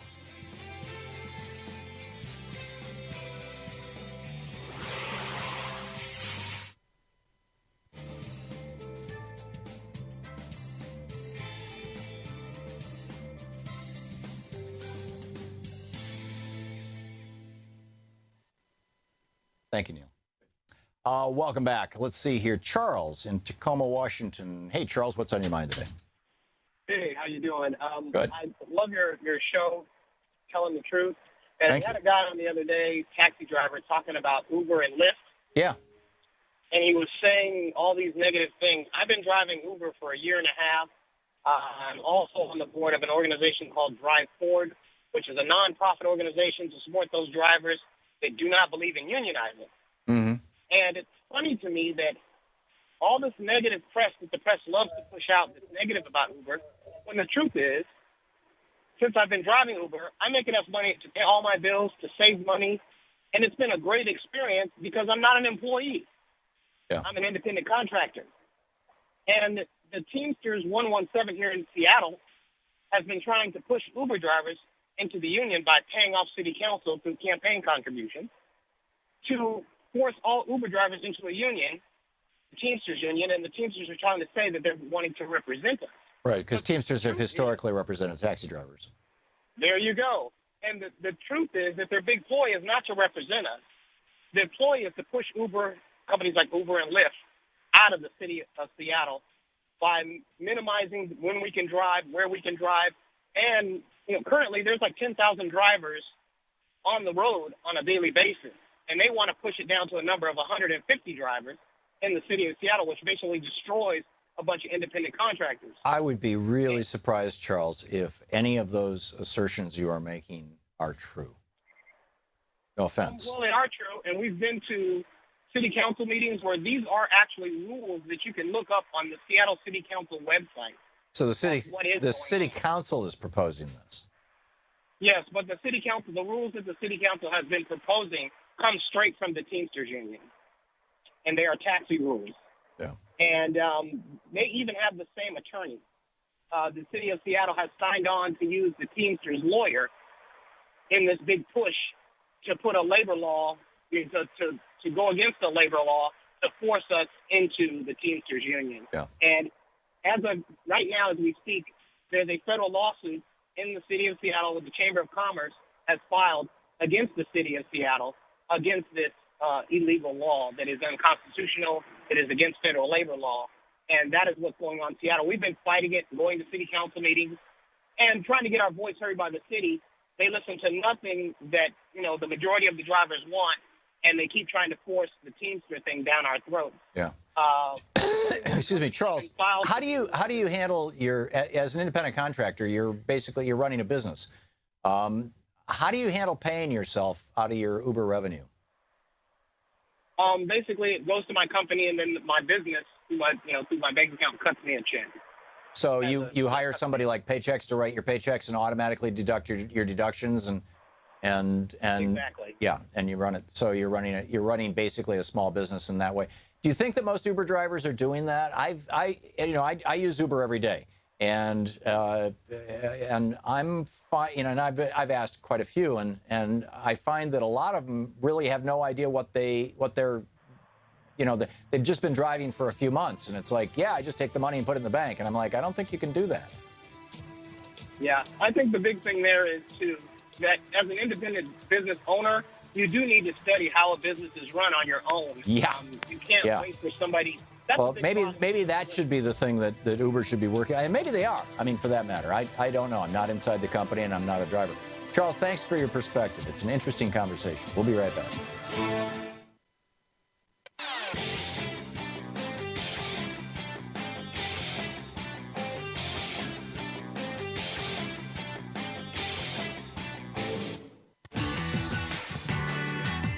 Welcome back. Thom Hartmann here with you. Okay, the back into Trump land, and you know, now that we've survived an encounter with Breitbart News, 56%. This is from Lori Wallach from Public Citizen, Citizen.org, and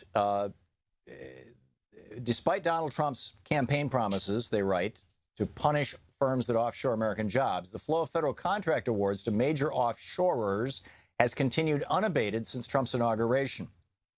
Then Global Citizen just issued this report on Trump's first 100 days, reveals the majority of the largest U.S. government contractors ship their jobs overseas.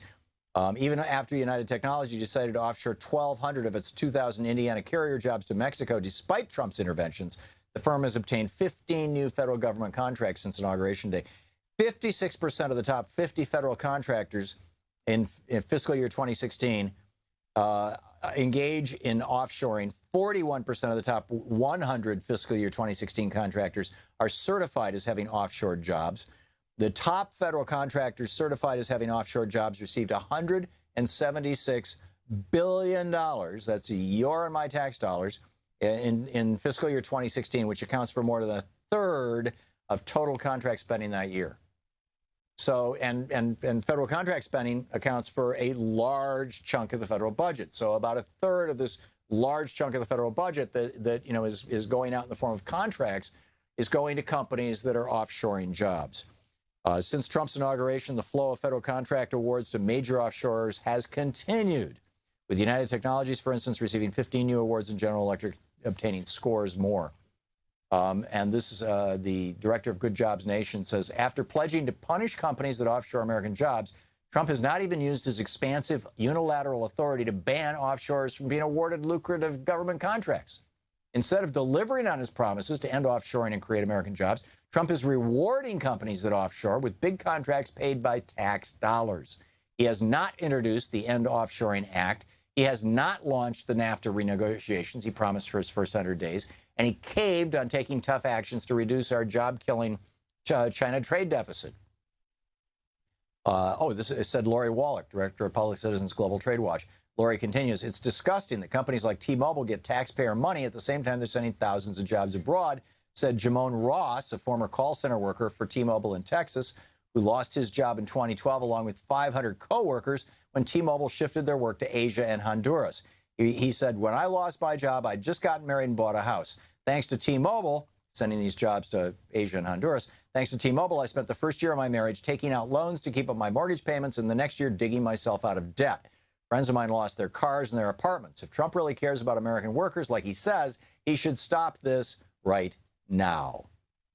The report highlights that Trump appeared willing to flex his muscle as purchaser-in-chief right after the election. But the study finds that since then, Trump has not only failed to take promised action, such as introducing and fighting for passage within the first 100 days of my administration a Stop Offshoring Act, but that his administration has approved lucrative contracts with some of the nation's most notorious chronic offshoring corporations. And then these same corporations, of course, Trump wants to reward by dropping the top corporate tax rate from 35% down to 15%. And, you know, as I said to Neil, and I show me the evidence of anything other than that. To the best of my knowledge, all the loopholes are going to remain intact. We know, or at least I know from reporting in the Washington Post, the New York Times, that at least Trump himself is in favor of keeping some of the hugest loopholes in the corporate tax code are for real estate developers, like that guy in the White House. Anyhow, your thoughts on the news of the day. We'll pick up your calls right after this. You're listening to the Thom Hartmann Program. Call 202-808-9925. A lot going on. Plus, the tension with North Korea is going to hit a real peak tomorrow. I am very, very concerned about this. What are your thoughts on it?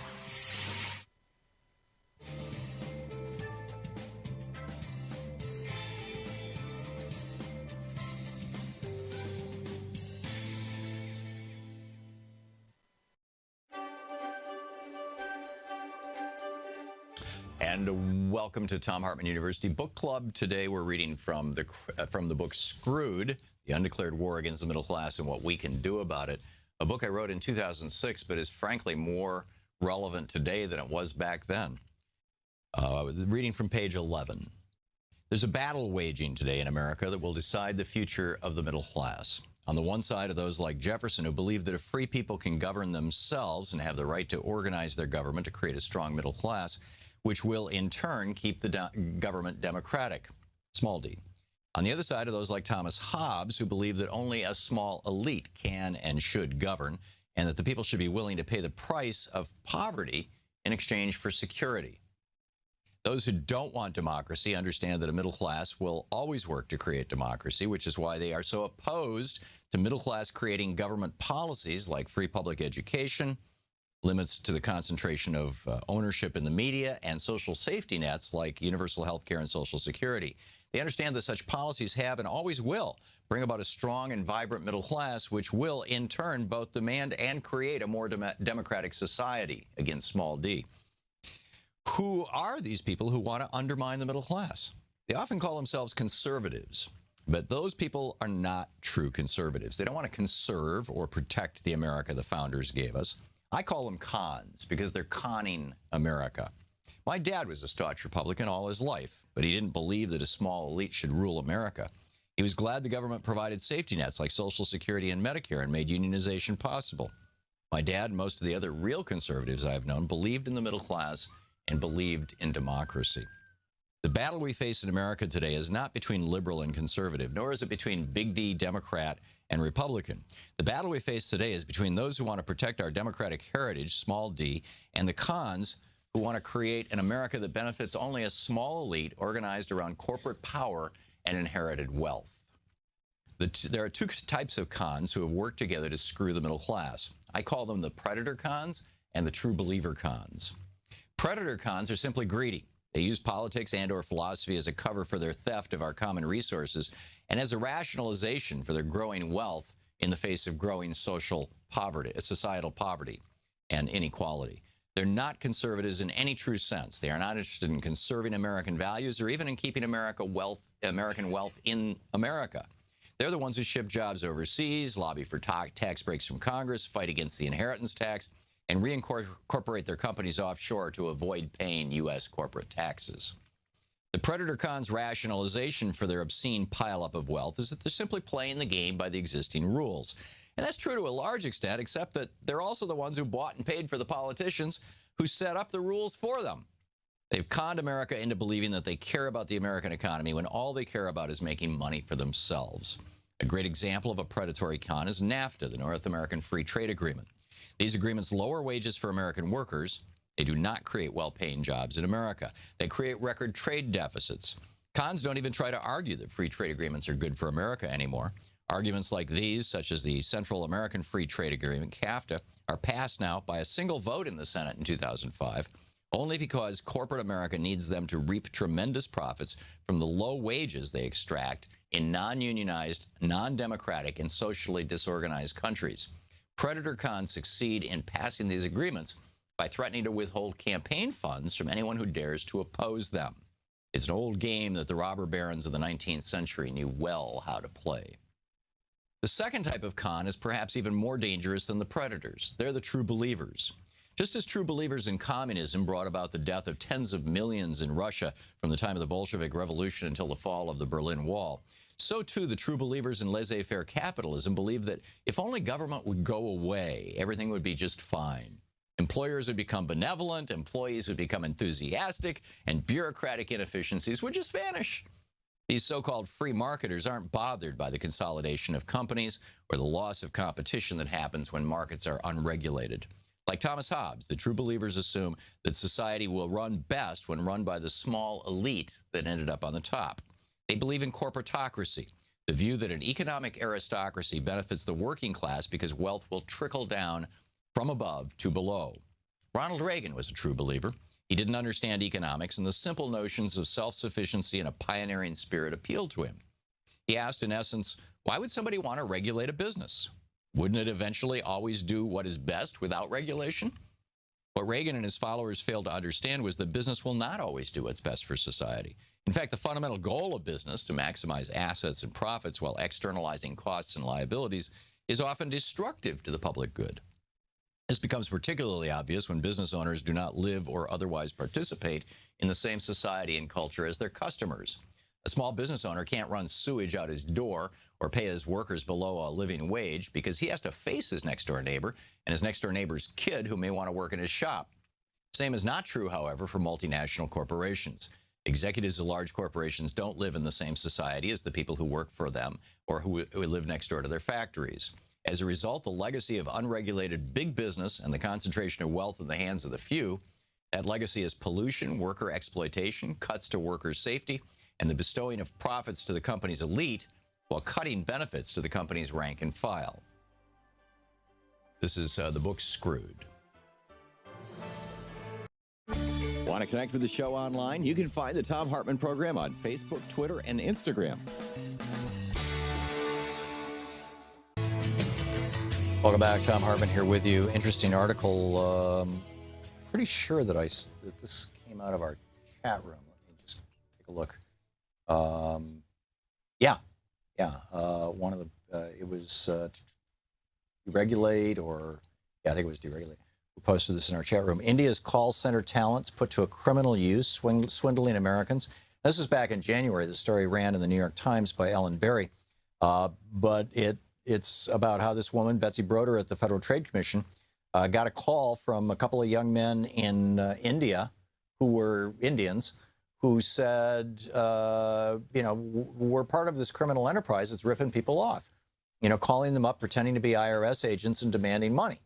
And it turns out that we had been tracking this thing since 2013, and that many Americans, Americans had lost an estimated $100 million to this. So, this is just amazing. And then they talk about the call centers and the bonuses and all this money that they can get, and these companies that are offshoring stuff.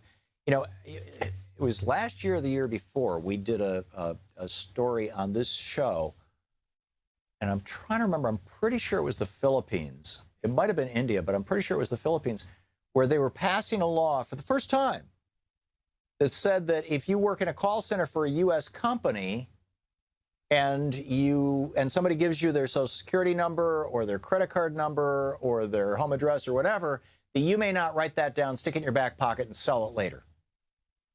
Because that was commonly being done. So, and yet, Trump is still, and Democrats are not blameless in this. There has been no administration that has taken this on, seriously. Frankly, in the memory of my lifetime. It's a practice that really, really picked up steam under Reagan, but nobody has rolled it back of offshoring jobs. And, at first it was celebrated by some, and many in both political parties originally. Oh, we're offshoring the dirty industries. We're offshoring the jobs that kill people, working in steel mills and things like that. Who wants to work in a tire plant or a chemical factory? We'll build those things in India or in Africa or in Asia. And, send those terrible jobs overseas, and let's have everybody here working behind a desk, coding for computers. The dot-com boom, it's going to save us all. Well, it didn't quite work out that way. And then after they offshored the blue-collar jobs, then came the white-collar jobs or the pink-collar jobs, the call center jobs, and on it went. And, are we ever going to do anything about this? Apparently not. Doug in Hamul, California. Hey, Doug, my favorite troll. What's up?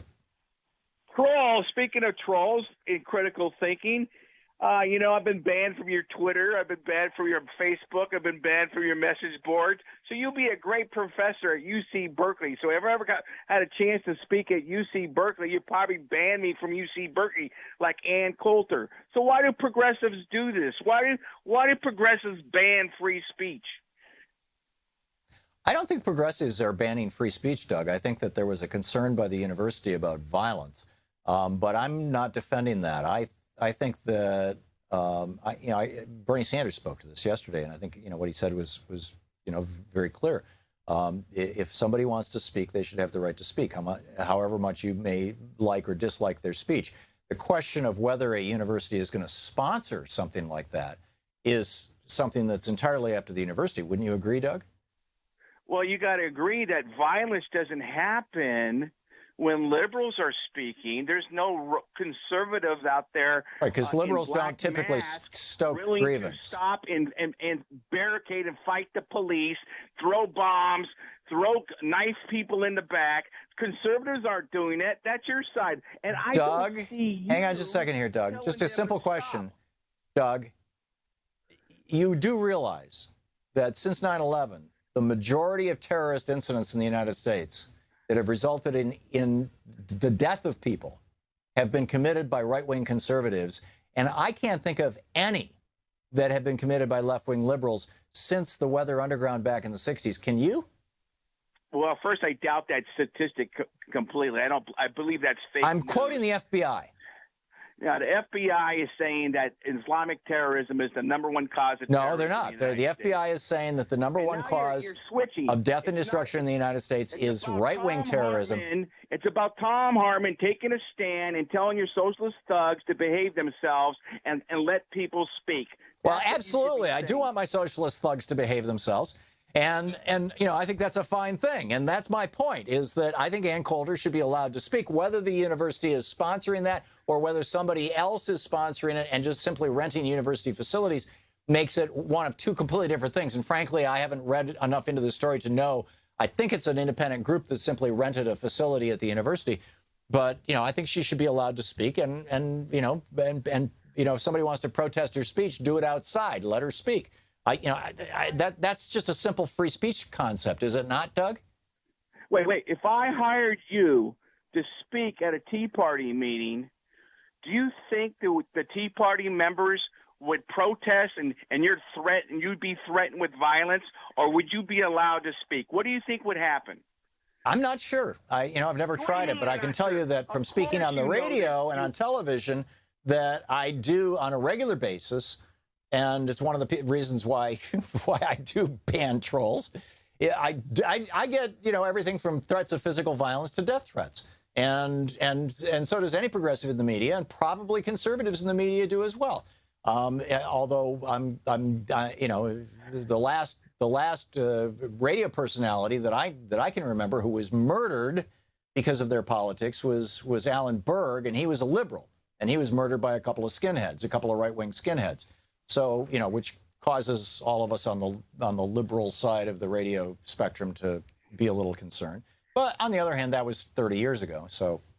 Well, maybe you need to have a class there. You should conduct your show live on April 27th from Berkeley, UC Berkeley, and lecture your fellow progressives on how to behave and accept free speech.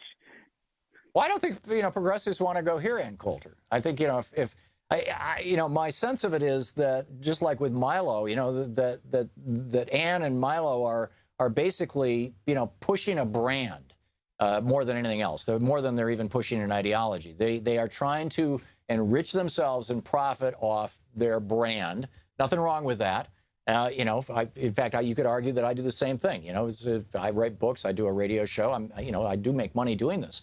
But I believe what I'm saying. I think that probably they believe what they're saying.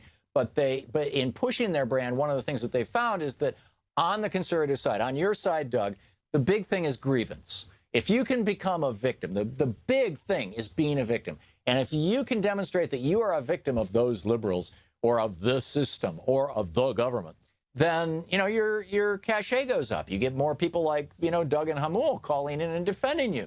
And so, it kind of works to your benefit. I suspect a lot of this is, manufactured outrage. Have you even read Ann Coulter's book, Adios America? Have you even read it? No. Okay, No interest. Any of her books? No, I don't. Have you? I have. I can most tell. of her books. I can tell. Most of her books. I got her signing my books. She would. loves me. I'm not She surprised. So what's the point, Doug? The point is. Have you read anything by Noam Chomsky or Howard Zinn? First, maybe you should read a book. Doug, have you ever read the People's History of America by Howard Zinn? No, but I got. Okay. I got my right here. I'm looking at the creation of the American Republic, 1776 to 1787, by Gordon S. Wood, sitting right here. Okay. I have Who Killed the Constitution by Thomas Woods. Right here. I don't know these books. David McCullough. Doug, I'm not suggesting you're illiterate. What I'm suggesting is that both of us, to some extent, live in our own separate silos. And I'm not sure how good that is for all of us, on the one hand.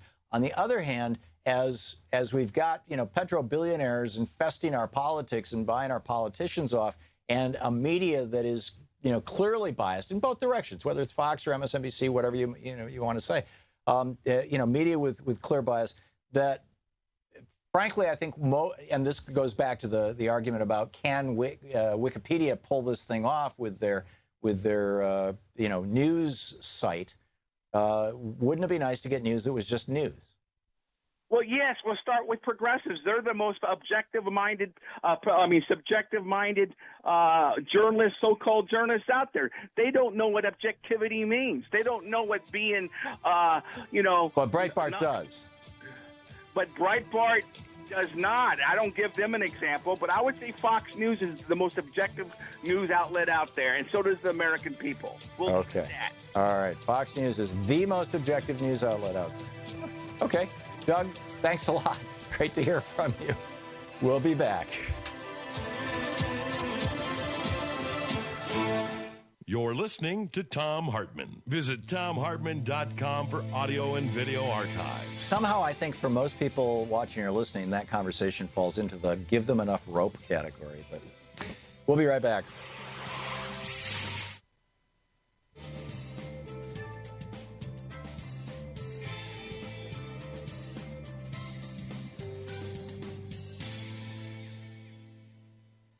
And welcome back, Diane in Pittsburgh, Pennsylvania. Hey, Diane, what's on your mind today? Thanks for watching Free Speech TV. My pleasure, Tom. I watch you religiously. Thank you. I got in a little late today, so I'm not sure whether this topic is on point, but I think it's important, and my hair's been on fire since I heard it. Alan Nairn, I'm sure you know who he is. I don't. Alan Nairn, he's an investigative journalist. He's worked a lot with Amy Goodman. Okay. He works for The Intercept right now. Oh, yeah. Okay. I've read his stuff. Yes. I know who you're talking about now. Yes. All right. He just wrote an article this past week. It was published this past week about the impending overthrow of the democratically elected official or government in Indonesia. And the interesting thing, for me, the thing that put my hair on fire was that the coup backers, including the top generals who we have supported for years and trained, along with those are top Trump supporters. Trump's business partner, Harry Tano, he was at the White House, or not the White House, at Trump Tower for some big thing. He trotted him out as a foreign official who was backing him. Yeah. And they're building Trump Towers in Bali and in Jakarta, I think.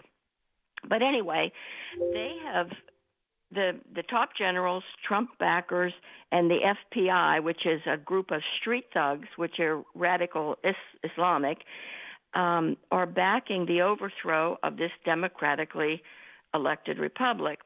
And along with his business partner, it's also Carl Icahn, who is the head of Freeport-McMoRan, the mining company.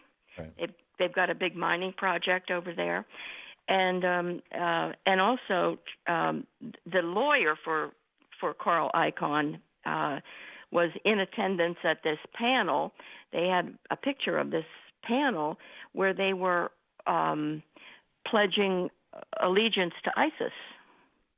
So all of this, generals and Trump backers and these street thugs are trying to overthrow this democratically elected regime. So yeah, I saw the article in The Intercept, although I didn't. I confess I didn't read the whole thing. It's frightening. It really is. The impetus for Indonesia is the largest Muslim country in the world by population, I believe. What is their motivation? To overthrow this But government, why? because the There's leader money to be made? is talking about, I can't remember the leader's name, but he's talking like Bernie Sanders. He's talking about public health, and things for the poor people, and right. So the you talk about that, it will bring out the right wingers who want to overthrow your government. Right, and look at what happened in Venezuela as soon as Hugo Chavez was elected. Exactly. And Vice President Pence was just there this past week, and he was making this speech about how we were all in favor of the government and whatnot, and behind his back, or maybe not behind his back, all Trump's business partners are part of this group, including ISIS. Bizarre. Diane, I'll have to go back and read that with more detail. Maybe we can get the author on. Thanks for the heads up on it. Thanks for watching Free Speech TV. We'll be right back.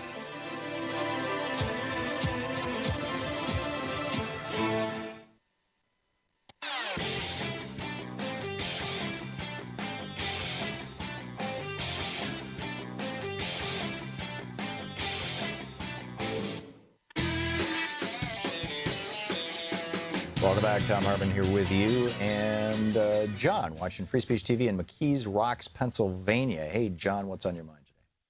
Hey, Tom. I enjoyed the conversation you had with Doug. Really did. I thought that was great, but it just shows you how narrow-minded people are. And they just really have their own beliefs, and you can't change them. Yeah. But the question is, am I narrow-minded or is he? No, he's definitely narrow-minded because you did well in that conversation. I thought you did very well, but it was enjoyable to listen to. Okay, well, thank you. Here's something for Doug and the rest of your listeners. It's about North Korea. Now, if you would search on YouTube, there's a lot of videos on YouTube right now that prove that North Korea already agreed to UN sanctions for their nuclear weapons. Right. And this is on YouTube right now. There's quite a few videos. North Korea already agreed to nuclear sanctions with the UN.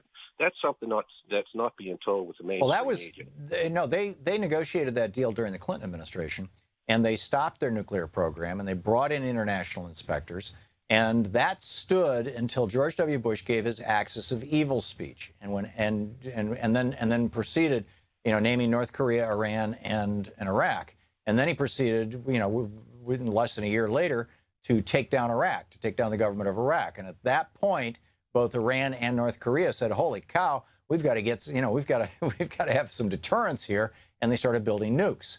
Now, Iran's nuke program has been put back into a bottle, but North Korea's certainly has not. And just like with so much of the disruption around the Middle East, you can point all this back to George W. Bush. Well, also, there's an interesting video. Actually, Amy Goodman, Democracy Now!, had General Wesley Clark on, and he explained that through when his time in office, I think it was he was talking on Democracy Now! About memos he got from the Secretary of State at the time, General Donald Rumsfeld. Yeah. And he was actually saying that the U.S. already had plans to do this in the Middle East. Yeah. I know that. And that's a whole other conversation. John, I got to run. Patrick Gavin is on the line. Let's check in with Talk Media News here and find out what's going on in the world today. This report brought to you by goatsforthegoal.com and also Ellen Ratner's new book, Loving What You Do, I think is the title of it. Yep, Loving What You Do. Patrick, what's on your mind? What's going on in the world today? What's the top of the news? We're expecting Donald Trump to propose his tax reform proposal tomorrow. He's going to talk to Capitol Hill Republicans today, give them a bit of a preview. Here's what we know about it so far. It's going to be a pretty broad tax proposal with its sort of big signature ideas to include infrastructure spending and a child care tax credit, which is something that he's worked in tandem with his daughter Ivanka Trump on. But the big news out of it is what we're hearing is a pretty large reduction in the corporate tax rate from where it is now, which is 35%, down to what Trump is proposing, which is 15%. There's a fairly large consensus on Capitol Hill that rate should come down, or at least there's a lot of interest in reducing it. Sure. Obama wanted it at 28. Most Capitol Hill Republicans will tell you 20. So 15 is a really tough pill to swallow. Now perhaps he's looking at this as the start of a negotiation, but it's pretty hard to do 15% without just blowing an enormous hole in the budget. So right now, a lot of folks in Capitol Hill who I think are hoping that that's the start of a negotiation, but I don't know if they're going to be willing to get down to 15%. Yeah, and when you look at it, corporate tax receipts right now account for about 8% of our federal income. And during the Eisenhower administration, they were 34% of federal income. All the way through the Reagan administration, up until the Reagan administration, they were in the high 20s. And then they started coming down really fast as more and more loopholes got drilled into the tax code. And I'm not hearing anybody say they want to get rid of loopholes. In fact, there's a piece in the New York Times a couple days ago saying that Trump specifically does not want to get rid of the loopholes for real estate developers like himself. Yeah, I mean, that was a punchline he used in the campaign, which is he did talk a lot during the campaign about getting rid of loopholes and talked about how it would cost him so much money because he was sort of a classic example of someone who would exploit it. There's no talk right now about, although he's talked a lot, so far there's no real indication that any of those loopholes are going to be closed. He's even talked about closing loopholes for not loopholes, but deductions for individuals. Well, deductions and loopholes are typically the same thing. Yeah, right. And that, as you know, comes with its own set of, issues. Deductions save Americans, I think it's sure. $1.3 trillion a year, and then obviously has sort of these positive side effects of charitable donations and, mortgage interest and, marriage deductions and all these things that, we've kind of all decided are net positives. But tomorrow will be a good day to watch the markets to see how investors react to this plan. So far, investors are saying that the one thing they worry about is that there's just not going to be a whole lot of clarity, that this will be sort of a broad announcement without any specifics. And one other thing just to note is, a little bit of palace intrigue about the relationship between Trump and Ryan. It'll be interesting to show whether or not Trump's plan at all respects what Paul Ryan has talked about, which is, Ryan's big thing is paying for tax cuts with an import tax and by killing a business interest deduction. If Trump really stays away from those things, that's just sort of... But Trump had campaigned on an import tax. Yeah, right. I mean, a tariff, a duty, or a VAT tax of some kind. Something that would... Because we're the only country basically in the developed world that doesn't have one. Everybody else is using VAT taxes as effective import taxes. I mean, Germany is 17%. With South Korea, it's, I think, 16.5%. Japan, it's around 18%. I mean, it varies from country to country, but they're all in that neighborhood, just a little under 20%, that if you want to sell into those countries, you've got to pay that tax. And there's no tax if you want to sell into the United States, which is why we have the $600 billion a year trade deficit, in part. Yeah. So it seems to me like he is not even close to keeping his campaign promises. Citizen.org, Public Citizen, just published a piece today about how these massive government contracts are going to companies that specifically are offshoring the jobs. Government jobs, they're offshoring them. It's just incredible. But anyhow, what else is going on, Patrick?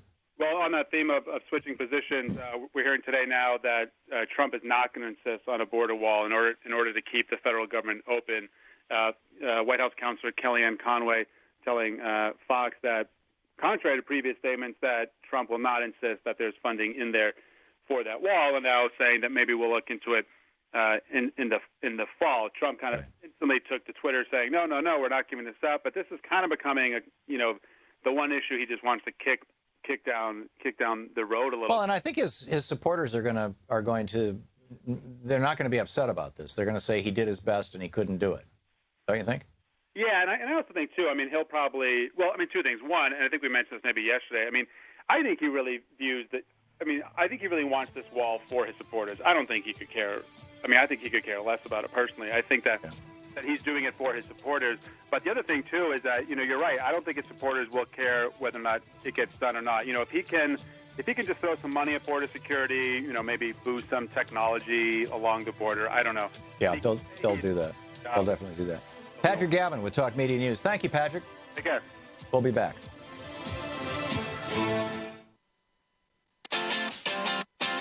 You're listening to Thom Hartmann.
The Thom Hartmann Program is brought to you in part by the Aiden Forecast, an investment newsletter with weekly updates of leading market indicators and a monthly deep dive into what the details of the economy and the markets mean for investors and retirees.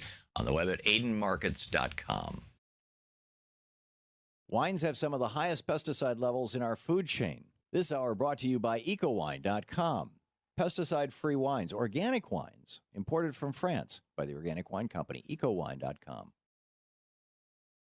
The Thom Hartmann Program is brought to you in part by Super Beets.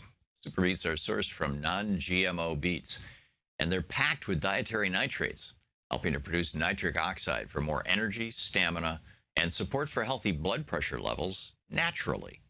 For more information, call 800-223-8242 or visit freespeechbeets.com.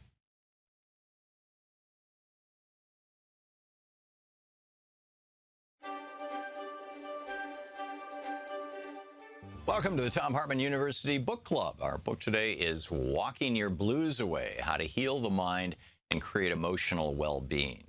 And we're reading starting on page 2 in the introduction. The human body is a self-healing organism.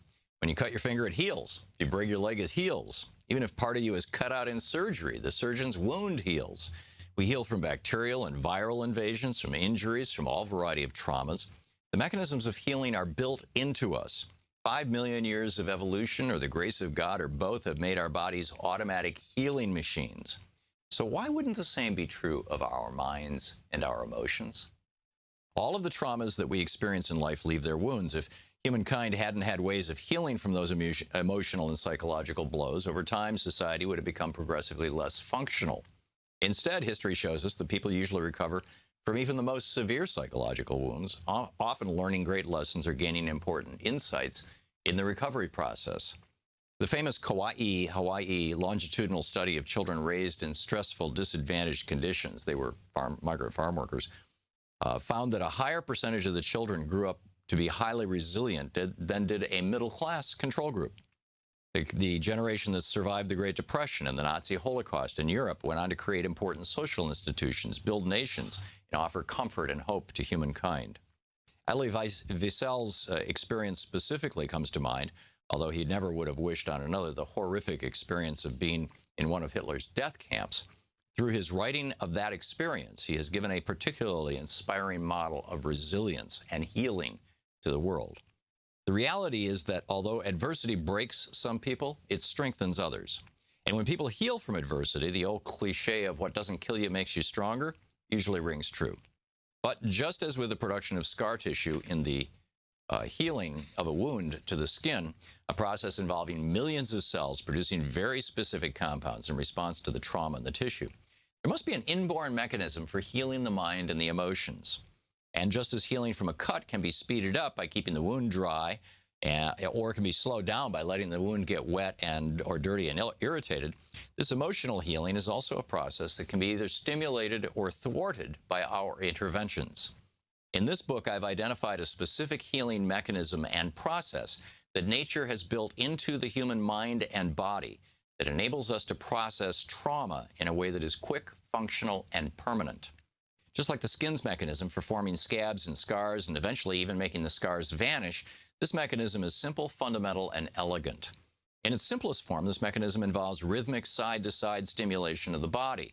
This side-to-side motion, or bilateral motion, causes nerve impulses to cross the brain from the left hemisphere to the right hemisphere and back at a specific rate or frequency. This cross-patterning produces an organic integration of left hemispheric thinking functions with right hemisphere and brainstem feeling functions. This integration is a necessary precursor to emotional and intellectual healing from trauma. This steady movement of nerve impulses across the hemispheres of the brain is stimulated by the bilateral movement processes of a variety of modern forms of psychotherapy, such as eye movement desensitization and reprocessing, also known as EMDR, emotional freedom technique, and thought field therapy. In its purest form, however, I've discovered that the natural and rhythmic left-right process of walking while performing a simple mental exercise can also stimulate this same internal integration process. This, I posit, is the way humans have healed themselves for trauma for the hundreds of thousands of years of human history. And it's only because so few of us walk anymore that we have to resort to office-based psychotherapeutic processes to produce a similar result. And that result is impressive. When we stimulate the nervous system in this bilateral manner while calling to mind a persistent emotional distress, the emotional charge associated with that memory quickly and permanently dissipates. This isn't a process of producing amnesia or forgetting. Instead, it's a way of reframing the past, a way of re-understanding or putting into context what has been so unnerving to us. When we perform this bilateral process correctly, the pictures of painful past events in our memory transforms from stark, scary, sound-filled color movies into black and white still pictures that are flattened out and lose their sound.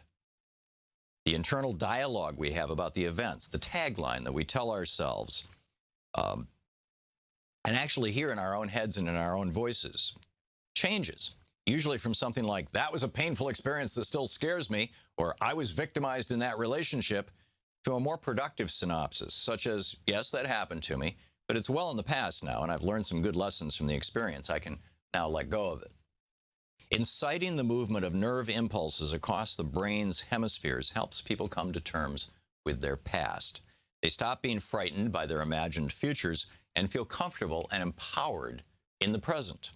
Walking while holding a traumatic memory in mind in a particular way can produce this result in a very short time. And the book goes on to talk about how exactly to use simple walking, just going out for a 20-minute walk, which is physically good for you. Use that simple walking and combine it with a very specific set of mental exercises that Sigmund Freud and Franz Anton Mesmer and others first discovered years ago. Walking your blues away.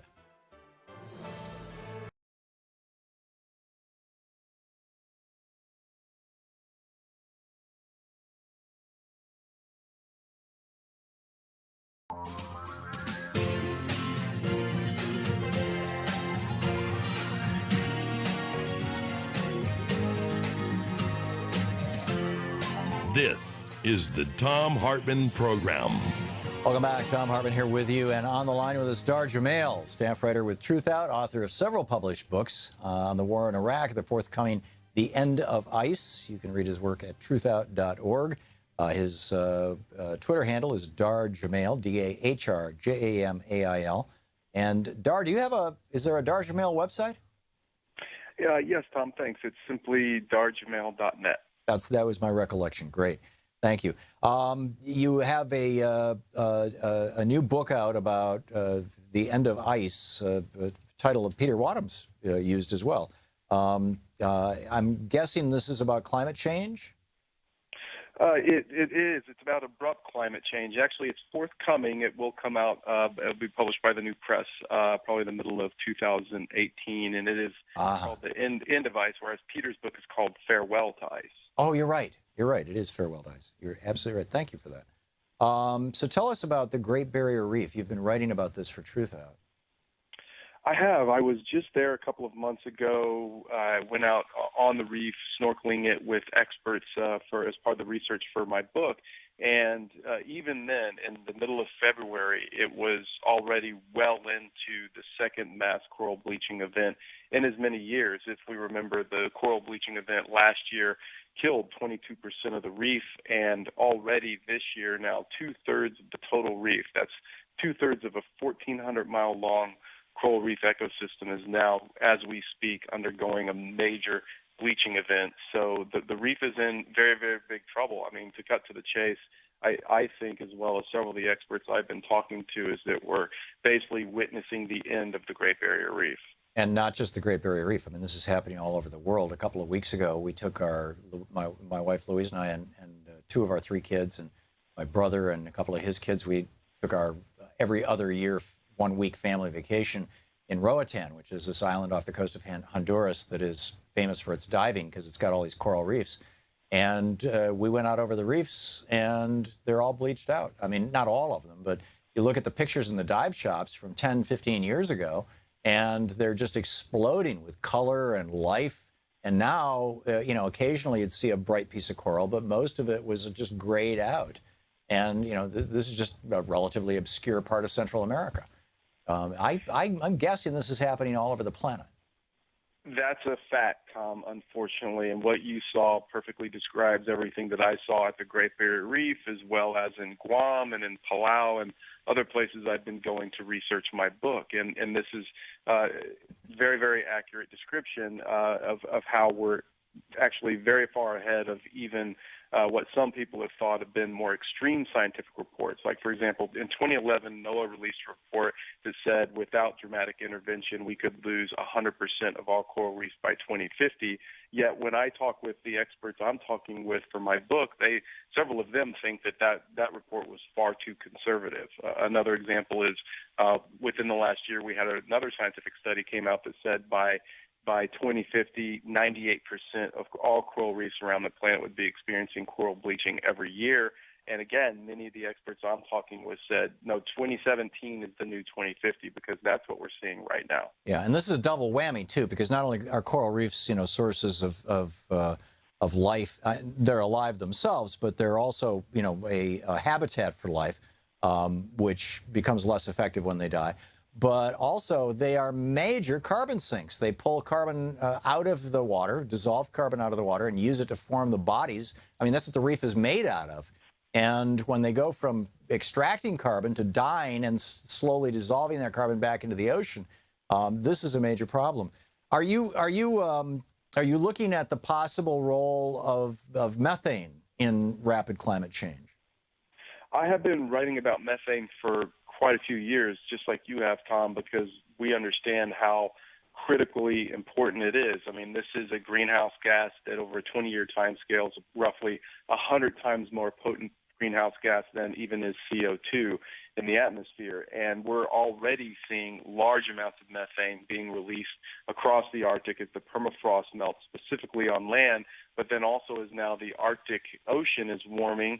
We had another report that came out within the last couple of months that showed already 1/4 of the entire area of the Arctic Ocean is now the chemical equivalent of the Atlantic Ocean. So it's already changing. It's warming up. And that's, of course, then posing a great risk of warming up and melting even more of the methane hydrates under the Arctic sea ice in the shallow seafloor of the North Slope of the Arctic. And that's what's releasing more and more of this methane. And this is a huge issue. And as Natalia Shikova, a methane expert out of the University of Alaska Fairbanks, has reported now for years, at any moment, literally, we could experience what she calls a methane burp, where the melting basically reaches a point where a massive amount of methane can be released in the form of literally one giant 50 gigaton amount of methane being released into the atmosphere, which would obviously dramatically and abruptly escalate all the abrupt climate disruption that we're already experiencing.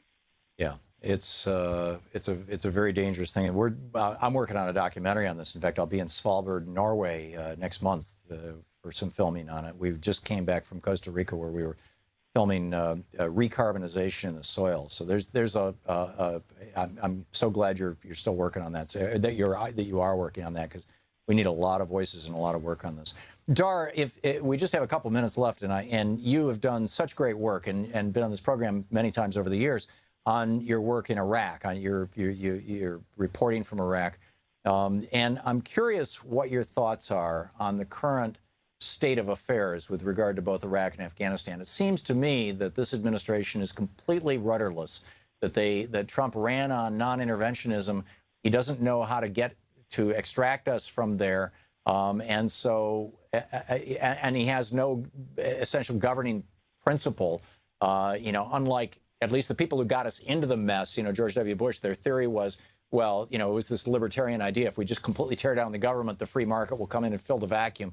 It was, L. Paul Bremer and Rumsfeld's thing. What's the current state of affairs? And do you think that I've accurately characterized the past state of affairs? I think you have accurately characterized it. And really, another really disconcerting situation is it's bombs away for this administration in both of those countries. And looking at Iraq specifically, you look at this hellish situation where ISIS still controls large areas of the country. Syria is completely out of control because of it. The whole region is inflamed, and this all started with shock and awe. Basically the lead into the invasion, and throughout the occupation, drop more bombs when there's a problem, and guess what? That creates more instability and more terrorism. And look at the region now compared to pre-2003. Look at Afghanistan now compared to back during U.S. intervention, of course, funding and supporting the Mujahideen against the Soviet occupation. So both of them have these big parallels, which is when you add bombs to the mix, it just creates more terrorism and makes the situation spiral completely out of control. And that's exactly what we have today. And this administration is simply just doing more of the same, except faster. What's your prognosis? How do you think this is going to play out? Oh, gosh. I mean, you've been there. You've been on the ground. You know the situation. The one thing that I could say for sure is it's only going to get worse. I mean, there's no way that bringing in more bombs to a situation and increasing troop levels in Iraq and in Syria now is going to make it better. I mean, I think we have enough data running the experiment, and if we keep running that experiment but then add more bombs and more troops, it's pretty predictable. It's only going to get worse. Yeah. This is tough stuff. I have observed over the years that people get locked into these kind of cult things. The Nazis were a cult. The Tojo thing was, this emperor worship was a cult in Japan, and those cults really drove Japan and Germany. And it wasn't until we revealed that the cults were a sham that the people of Japan and Germany abandoned their loyalty, their fealty to those cults, to the cult of Nazism and of emperor worship. And it almost seems like the major cult driving much of the violence in the Middle East is Wahhabism, which is being exported by our ally Saudi Arabia. And looking at it through that lens, first of all, I'd love your take on that. I don't see any way to disrupt what's going on there if we can't change Saudi Arabia's behavior.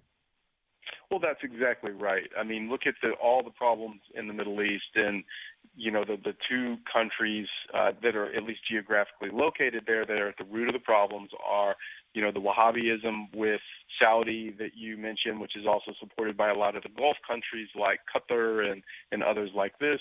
And on the other side, we have the state violence of Israel against Palestinians and other places around the country, their periodic violence against Lebanon or parts of the Golan Heights in Syria. And of course, the single biggest supporter of both of those countries is the United States.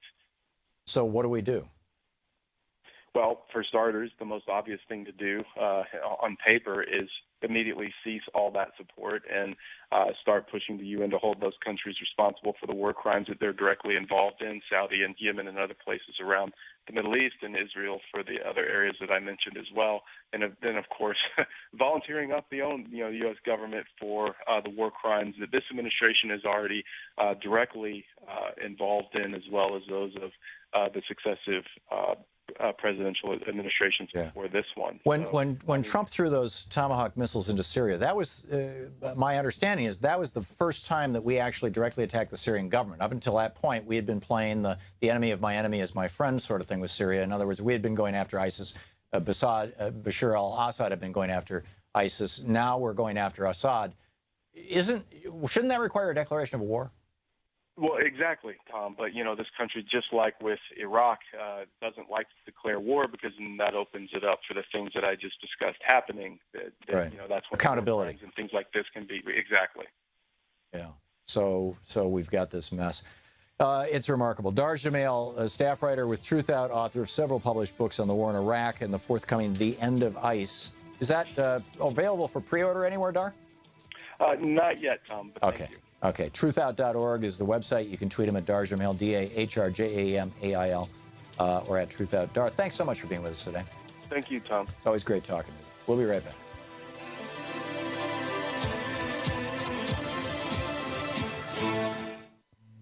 This is the Thom Hartmann Program. Back with your calls right after this.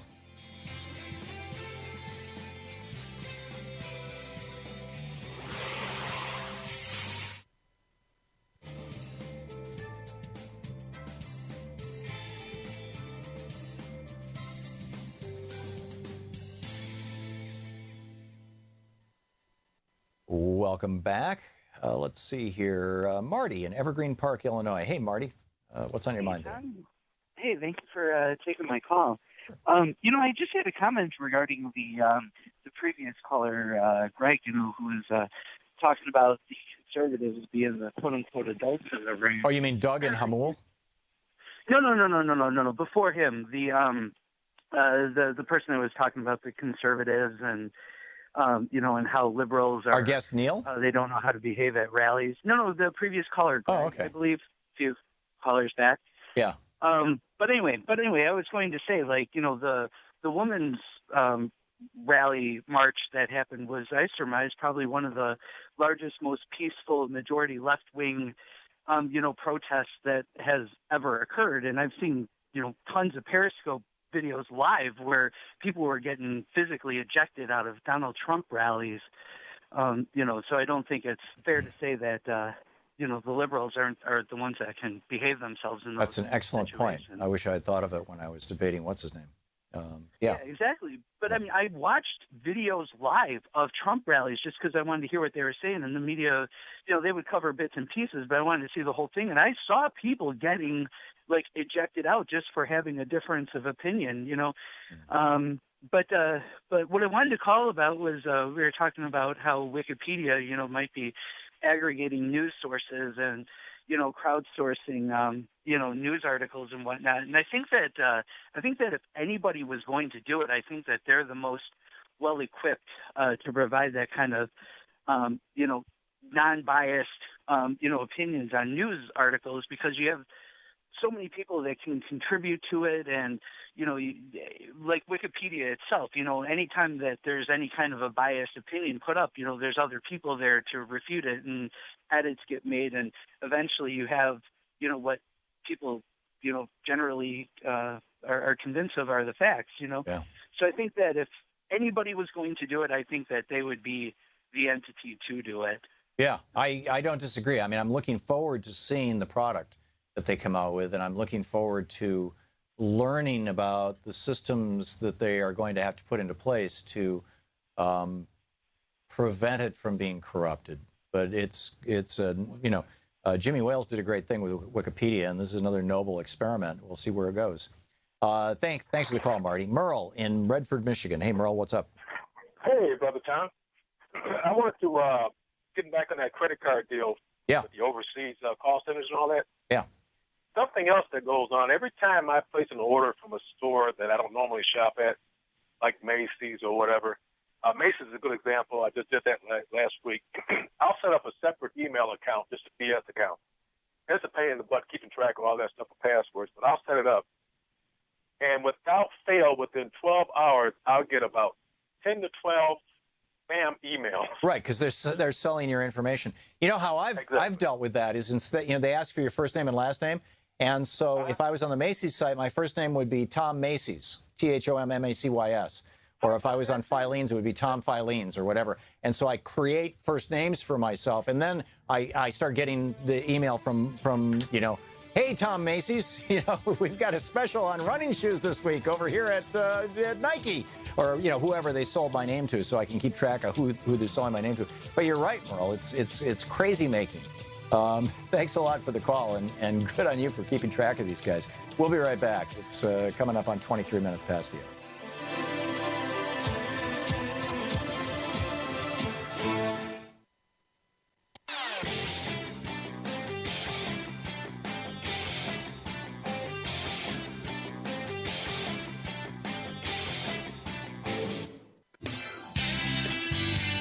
Welcome back. You will recall that yesterday I was talking about how Senator David Perdue, the Republican from Georgia, who I'm assuming is related to Sonny Perdue, who I think just became our ag commissioner or whatever, Secretary of Agriculture, who's probably related to the whole takes a tough man to make a soft chicken or whatever the phrase was.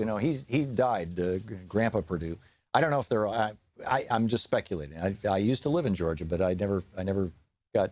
In any case, Senator David Perdue, the Republican from Georgia, took $33,000 in campaign contributions from this company that just paid a $53 million FTC settlement and is lobbying, according to Scripps News, Washington Bureau. This is an article by Mark Greenblatt. Scripps News has discovered the president-elect of the largest trade group vying to block the protections. Now, these are protections for people who receive money, whether it's Social Security payments or whether it's your paycheck or whether it's welfare benefits, who receive it by prepaid debit card. And the companies that were supplying the prepaid debit cards were coming up with all kinds of shifty ways to squeeze you, to get extra funds out of people. You want to find out what your balance is? Well, that'll cost you $3. You overdraft? Well, that'll cost you $20. Oh, yeah. Oh, you didn't realize there was a $20 fee, and now you're overdraft again? Well, that's another $20. Oh, now it's $50. Whatever it may be. And that these companies are literally making billions with a B, billions of dollars off essentially ripping off their customers. In 2007, this was a $52 billion a year business. In 2015, it became a $287 billion business. And last year, it was almost a $300 billion business.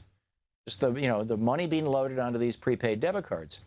And the industry has invested, apparently, $33,000 in Georgia Senator David Perdue to introduce legislation that would essentially deregulate the industry so they can go back to ripping us off, because the Consumer Finance Protection Bureau and the Federal Trade Commission are holding them accountable. Actions put into place under the Obama administration. Well, we can't have that, right? We can't have an industry that is in a position to rip off consumers be held accountable. Come on, ripping off consumers is what the Republican Party is all about. If you have thoughts on this, you may want to share them with Senator David Perdue. His telephone number, or the number for the Congressional Switchboard, is 202-225-3121, 202-225-3121. Or you may want to call your senator and say, are you going to support or fight Senator Perdue's efforts to allow the debit card companies? Now, these are not the big credit card companies. This is not MasterCard and Visa. There's a whole bunch of, this is a whole separate industry.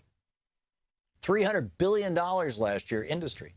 Are you going to continue? Are you going to allow these companies to rip us off? Are you on Senator Perdue's side, or are you on the American people's side? Are you on the debit card company's side, or are you on the American people's side? Which side are you on? As the old song goes. And let's see what would happen. Lauren Sanders, the associate director of the National Consumer Law Center, said it would really be a tragedy to deprive 33 million households of fraud protection and simple fee disclosures. Now, that's all this law does, is it prevents these companies from engaging in fraudulent behavior relative to the 33 million households in America who receive some sort of pay or benefit via these prepaid debit cards from fraud. And it also requires them to disclose fees. So they have to honestly tell you right up front, you want to look at your balance? It's going to cost you $1 or $5 or whatever it is. Or if you have an overdraft, it's going to cost you X. And this is, frankly, I think this is actually a very, very big story. Saunders said NetSpend takes in $80 million annually in overdraft and other fees from consumers and will continue to take them if Congress kills the prepaid rule. $80 million. To hang on to that $80 million, they are giving Senator David Perdue, $33,000. You're listening to the Thom Hartmann Program. Call 202-808-9925. Like we saw with the net privacy rule, the best investment a big business can make in America is to buy a politician.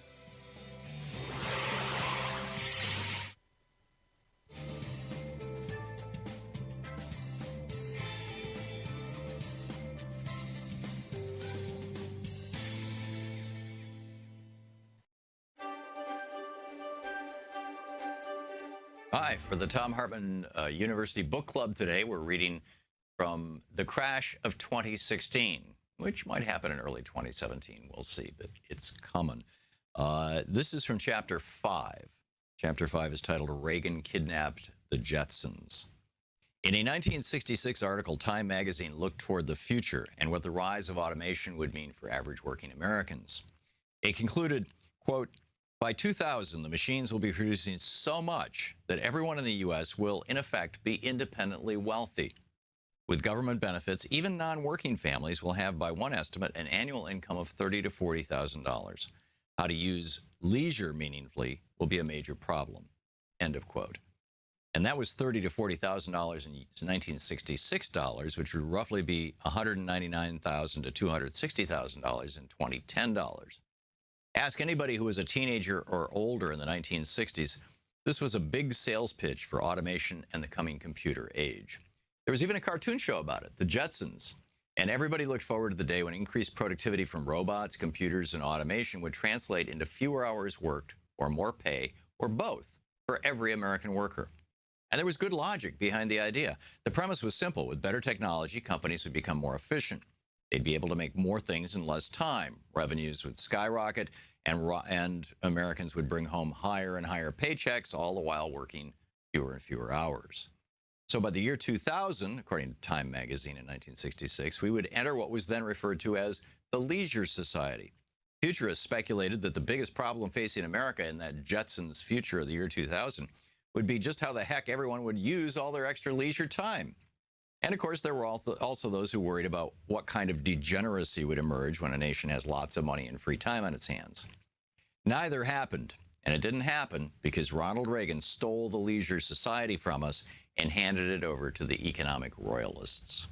In 1981, the royalists went right to work, taking down that first pillar on which FDR rebuilt the American middle class, progressive taxation. Taking advantage of the oil shock crisis, neoliberal shock troopers immediately ushered through a revolutionary change in the tax code with the Economic Recovery Act of 1981. The first major piece of legislation signed by Reagan is slashed the top marginal income tax rate from 70% to 50%, cutting estate taxes for wealthy businesses and slashing capital gains and corporate profit taxes. Reagan succeeded a few years later in dropping the top income tax rate even more to 28%, where it hadn't been since the Great Depression. It was the second largest tax cut in history, and it was nearly identical to the largest tax cut ever. Treasury Secretary Andrew Mellon's in the 1920s, the one that created the bubble known as the Roaring Twenties, which eventually burst in 1929. The great forgetting had certainly arrived. The economic mistakes of the 1920s were coming back around. And again, the influx of all this hot money in the market, coupled with a robust deregulation agenda throughout the 1980s and 90s, would trigger a series of painful financial panics. The reason why the Leisure Society could be imagined by Time magazine is because ever since 1900, working people's wages tracked evenly with working people's productivity. So as productivity can continue to rise, which was likely due to increased automation and better technology, so too would everyone's wages. And the glue holding this logic together was the current top marginal income tax rate. In 1966, when the Time article was written, the top marginal income tax rate was 70%. And what that effectively did was encourage CEOs to keep more money in their businesses and invest in new technology, to pay their workers more, to hire new workers and expand. After all, what's the point of sucking millions and millions of dollars out of your business if it's going to be taxed at 70%? According to this line of reasoning, if businesses were to suddenly become more profitable and efficient thanks to automation, then that money would flow throughout the businesses, raising everyone's standard of living, increasing everyone's leisure time. But when Reagan dropped that top tax rate down to 28%, everything changed, as you can see in this graph. Now, as businesses became more profitable, there was a far greater incentive for CEOs to pull those profits out of the company and pocket them, because they were suddenly paying an incredibly low tax rate. And that's exactly what they did. All those new profits, thanks to automation, that were supposed to go to everyone, giving us all higher paychecks and more time off, instead went to the top, to the economic royalists. Suddenly, the symmetry in the productivity wages chart broke down. Productivity continued increasing because technology continued improving, but wages stayed flat. And again, since higher and higher profits could be sucked out of the company and taxed at lower and lower levels, there was no incentive to reduce the number of hours everyone worked. In the 1950s, before that Time magazine article predicted the Leisure Society, before that article was written, the average American working in manufacturing put in about 42 hours of work a week. Today, the average American working in manufacturing puts in about 40 hours a week. This means that despite the fact that productivity has increased 400% since 1950, Americans are working on average only 2 fewer hours a week. If productivity is 4 times higher than in 1950, then Americans should be able to work 4 times less, or just 10 hours a week, to afford the same 1950s lifestyle, when a family of 4 could get by on just 1 paycheck, own a home, own a car, put their kids through school, take a vacation every now and then, and retire comfortably. But all that was wiped out by Reaganomics and Ronald Reagan. And that's just the beginning of the setup for the crash of 2016. Hey, want to hear that clip again? Subscribe to the Thom Hartmann Program on YouTube to see all your favorite show highlights.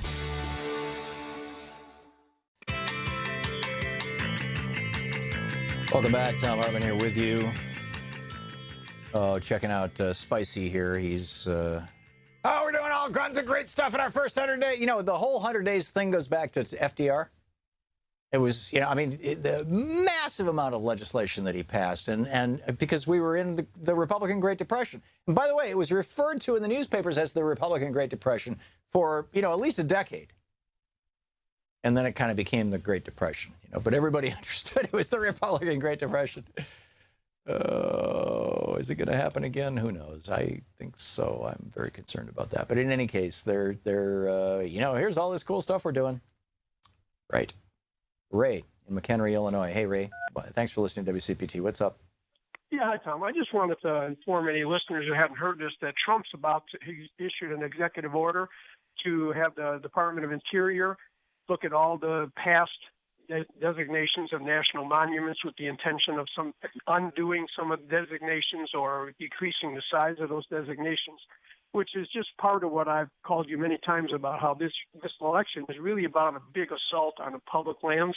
Right. And I think the key to it all is going to be Gorsuch, because whatever he does is going to end up in the courts. And either people fight, and then it's going to come down to the Supreme Court, and then you're going to have Gorsuch up there. Maybe right, and he's a big fan of the whole so-called wise use movement. The conservative billionaires should be able to take over government land. Basically. And, the thing about the states with the most federal land are the least populated states, which means they have the lowest tax basis, which means they can't support management of those lands, which means they'll sell them off quickly for quick cash. And that's the whole point. I'm sorry, go ahead. That's the whole point.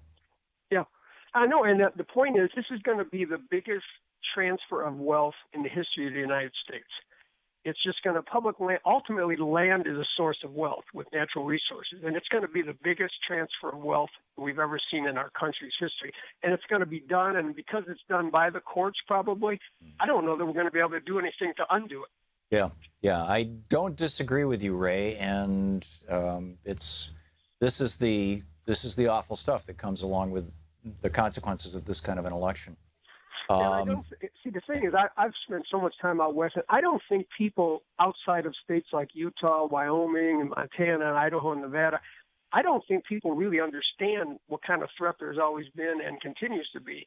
Because they just go out there and visit those things, but I don't think they really understand the politics within those states. And I think that's why by and large the they majority of the country doesn't know what's going on. It's going to happen, and they're going to go out there and be shocked when they go out there and they got private guards and stuff keeping you off all these lands.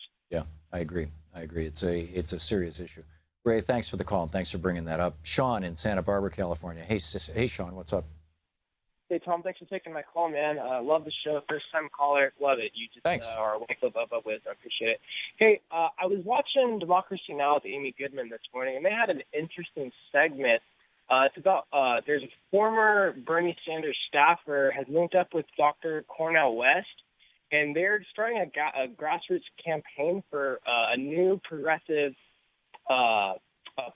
party for a progressive populism party called the Draft Bernie for a People's Party. Mm-hmm. I was wondering if you knew anything about this, and is this something that could really get some steam, considering that with the amount of funding that comes from the corporate and the lobbyists from the Democrats and the Republicans?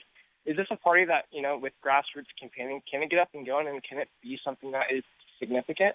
Yeah, I am marginally familiar with it, Sean, and no, it won't be significant, and Bernie won't go along with it, or I would be astonished if he did. I can't speak for Bernie, obviously, but it's a reality in American politics that because we have first past the post, winner take all elections, that really we have to, what automatically comes about as a result of that, as a consequence of that, are two political parties. And Bernie knows this, and it's why he ran as a Democrat for president rather than as an independent. And, had he wanted to align himself with a political party that would be favorable to him other than the Democratic Party, he could have aligned himself with the Green Party, or maybe even with the old party that was Jesse Ventura's. Anybody remember the name of that? Independence? No, it wasn't the Independence Party, whatever it was called. But, there's a few shells around there that could be used. But, the Independence Party of Minnesota. Thank you, Troy. But it's just, the way that politics has become organized in this country. I mean, James Madison saw this coming and it freaked him out. It's why he wrote Federalist Number 10. He said, we can't have factions. And factions will take over political parties, and political parties will then become corrupted. And so we shouldn't even have political parties. And, the factions being, like the oil industry and the coal industry and the, offshoring industry or whatever. And they, in fact, that reality that Madison feared in 1788 when he wrote Federalist Number 10 has come to pass. And in fact, I've got a piece, Dan Sisson and I have a piece that we wrote for Alternate that hopefully will be up in a day or three about that very topic. But with regard to the ability to create a third party in the United States and to take that third party to any very high level of success, I think it's going to be very, very difficult. And if anybody wants to be doing that, they probably should be doing it within the Green Party, although, frankly, I think that the Green Party has been pretty badly damaged over the last 8 years. Sean, I got to move along, but thanks for the call. And thanks for your kind words. Angelo in Cottage Grove, Oregon. Hey, Angelo, what's up?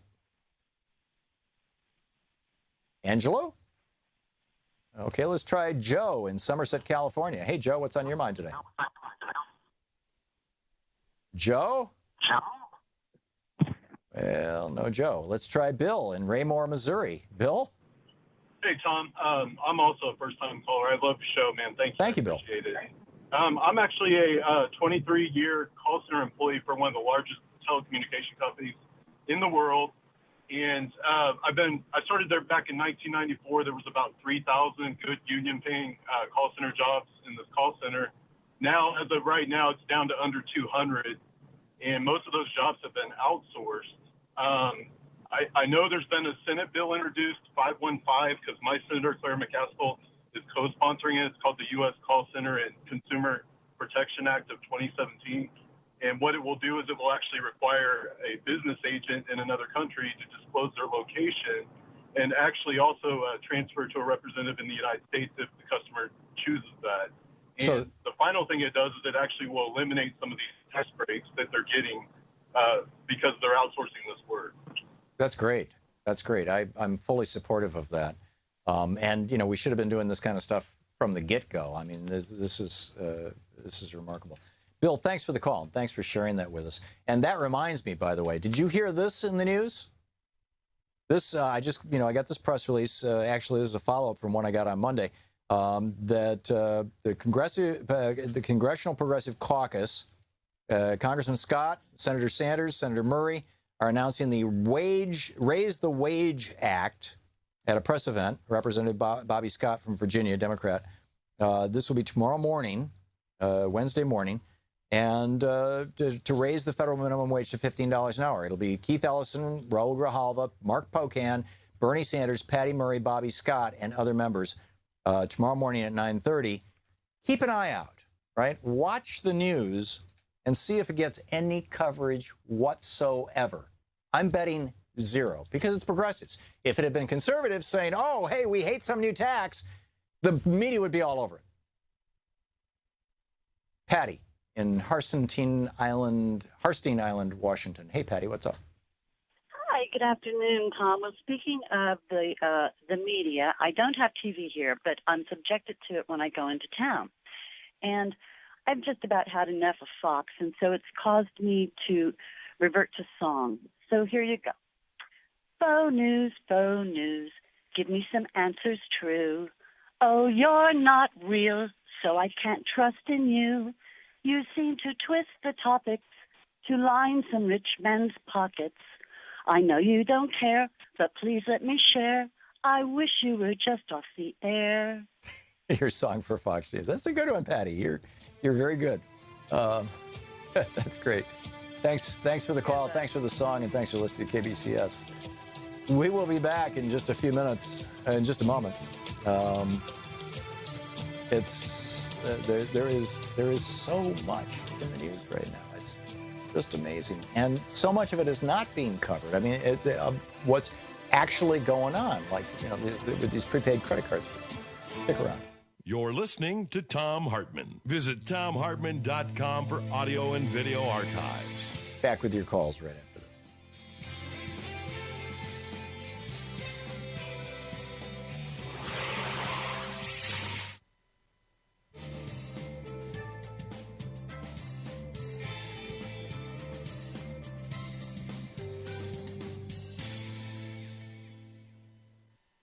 And welcome back. Thom Hartmann here with you.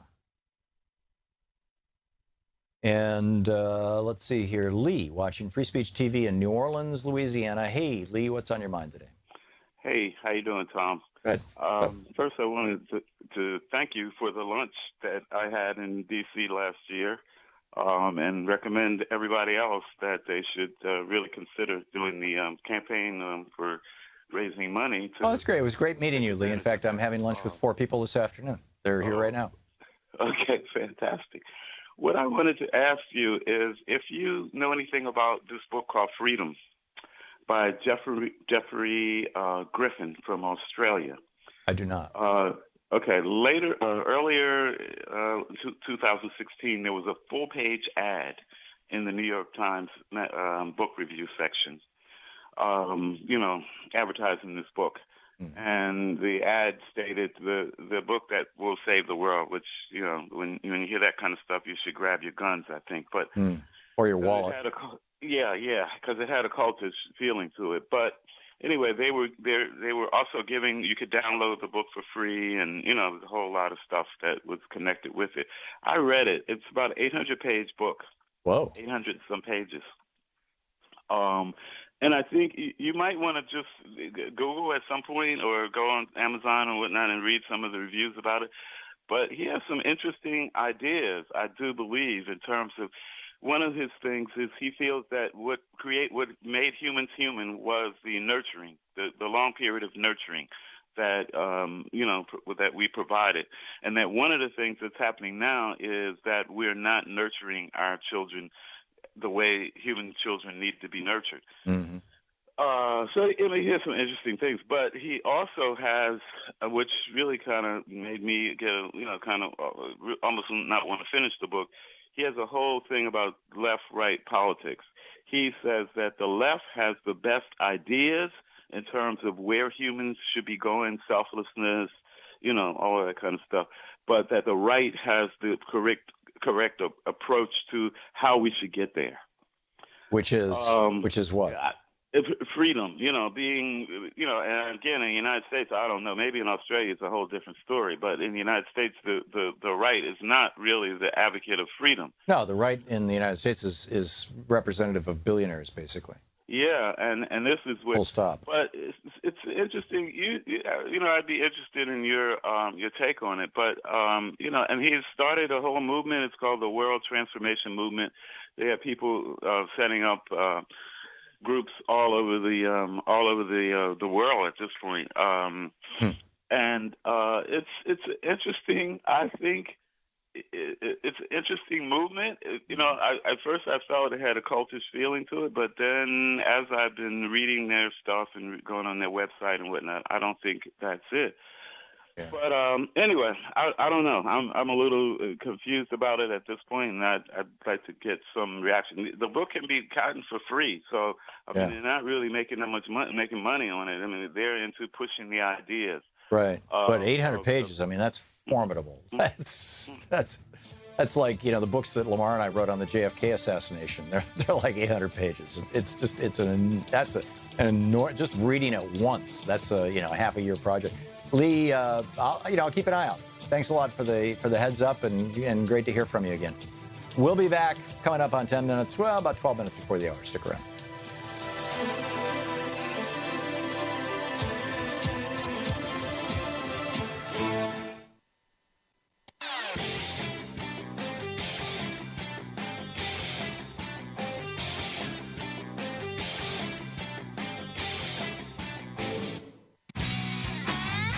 Welcome back. Thom Hartmann here with you. And Joe in Somerset, California. Hey, Joe, what's on your mind today? Hello. Hey, Joe. Can you hear me? I hear you just fine. You're on the air. What's up? I was listening to a man that you had on your show a little while ago, and I didn't get his name, unfortunately. But he was talking about the taxation of corporations, and the result of that would be that customers would ultimately pay that increased tax anyway, so it really would be a tax on the individuals that were trying to, not impose those taxes. To buy the products, actually. Yeah, that would be Neil McCabe, who was here with Breitbart News. And if that was the case, then when you give corporations tax cuts, you should expect to see prices go down, and they don't. When corporations get tax cuts, they give they give big bonuses to their executives. I would like to shed a little bit of light on that. I think that's a false implication in that, number one, the massive difference between corporate pay and people's pay is such, that everybody talks about. But the truth is, all of that corporate pay is already built into the price of products that they sell. So if you reduce a little bit of that corporate pay by increasing the taxes, the only thing there will be a null effect on what people pay when they buy the products. Yeah, because companies have to be competitive. To the corporate profit in corporate pay. Yeah, that was my point. Is that when corporations pay taxes, that is paid principally not by the consumer, but it's paid principally by the shareholders and the senior executives, but principally the shareholders. And that the point that I didn't make that I really should have made. And I'm going to sneeze here, Joe, in just a second. Excuse me, if I do. The point that I should there it goes. Pardon me. Is that corporations use the commons. They use our court systems. In fact, they use our court systems more than individuals do. They use our roads. They use our bridges. They use our waterways. They use our air traffic control system. They use our national infrastructure. They use the internet that was created by DARPA. They use all this stuff that we all collectively pay for, or we all collectively put into place, and they should be paying their fair share of the cost of those things. And they're not. Right now, even with a corporate tax rate of 35%, corporate income tax only accounts for 7 or 8% of total federal receipts. And just, you know, when I was born, it was 33%. And it really should be, I mean, you know, arguably at least 25%, which is where it is for much of the rest of the world, because corporations are using at least 25% of the natural resources around us, of our commons, in my opinion.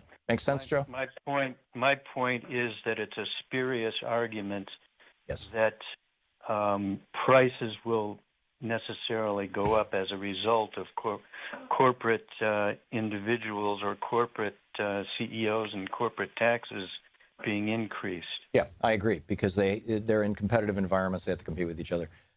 Spot on. Joe, thanks for the call. Well said.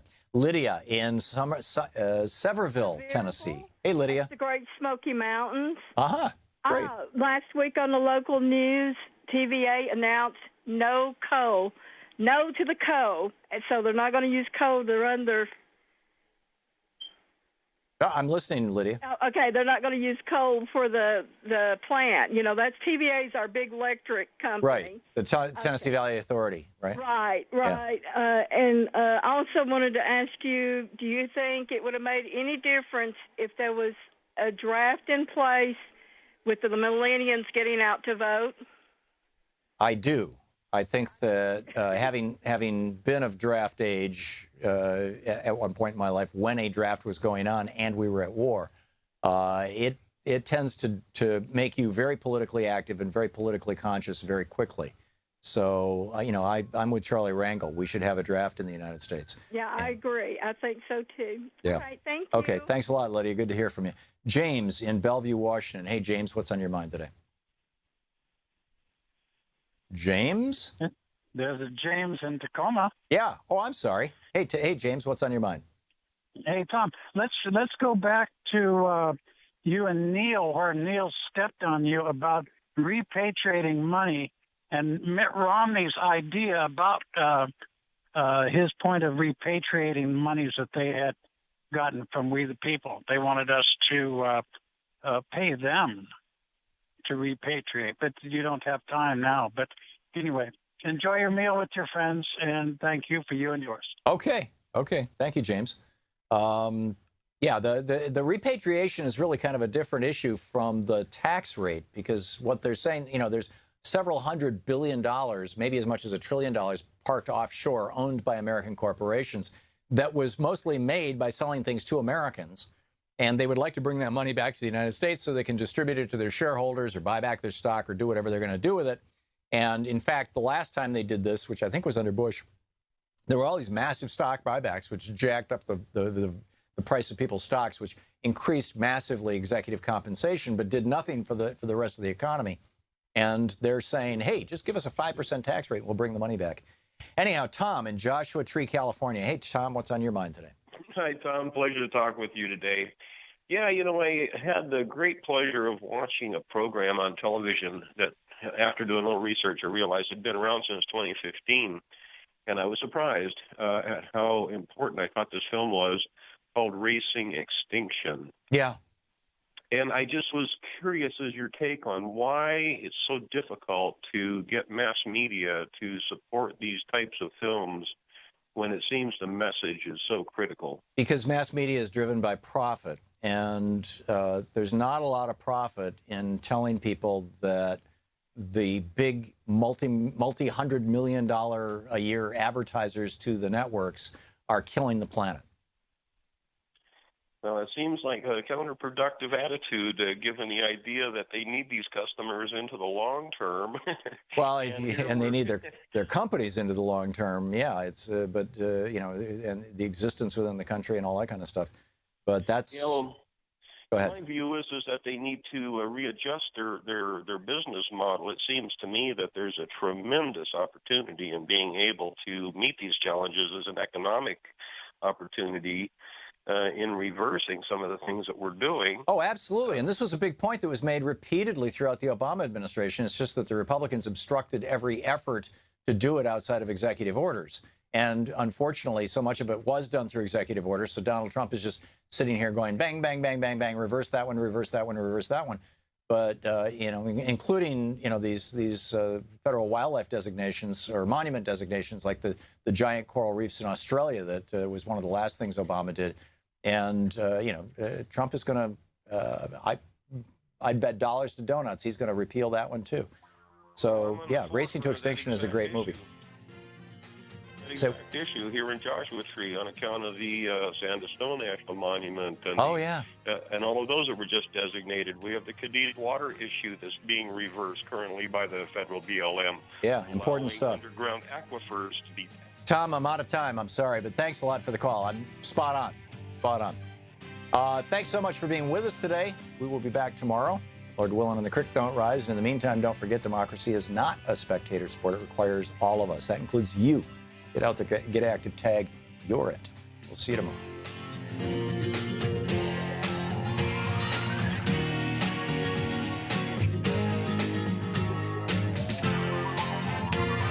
You've been listening to Thom Hartmann. For audio and video archives, visit thomhartmann.com.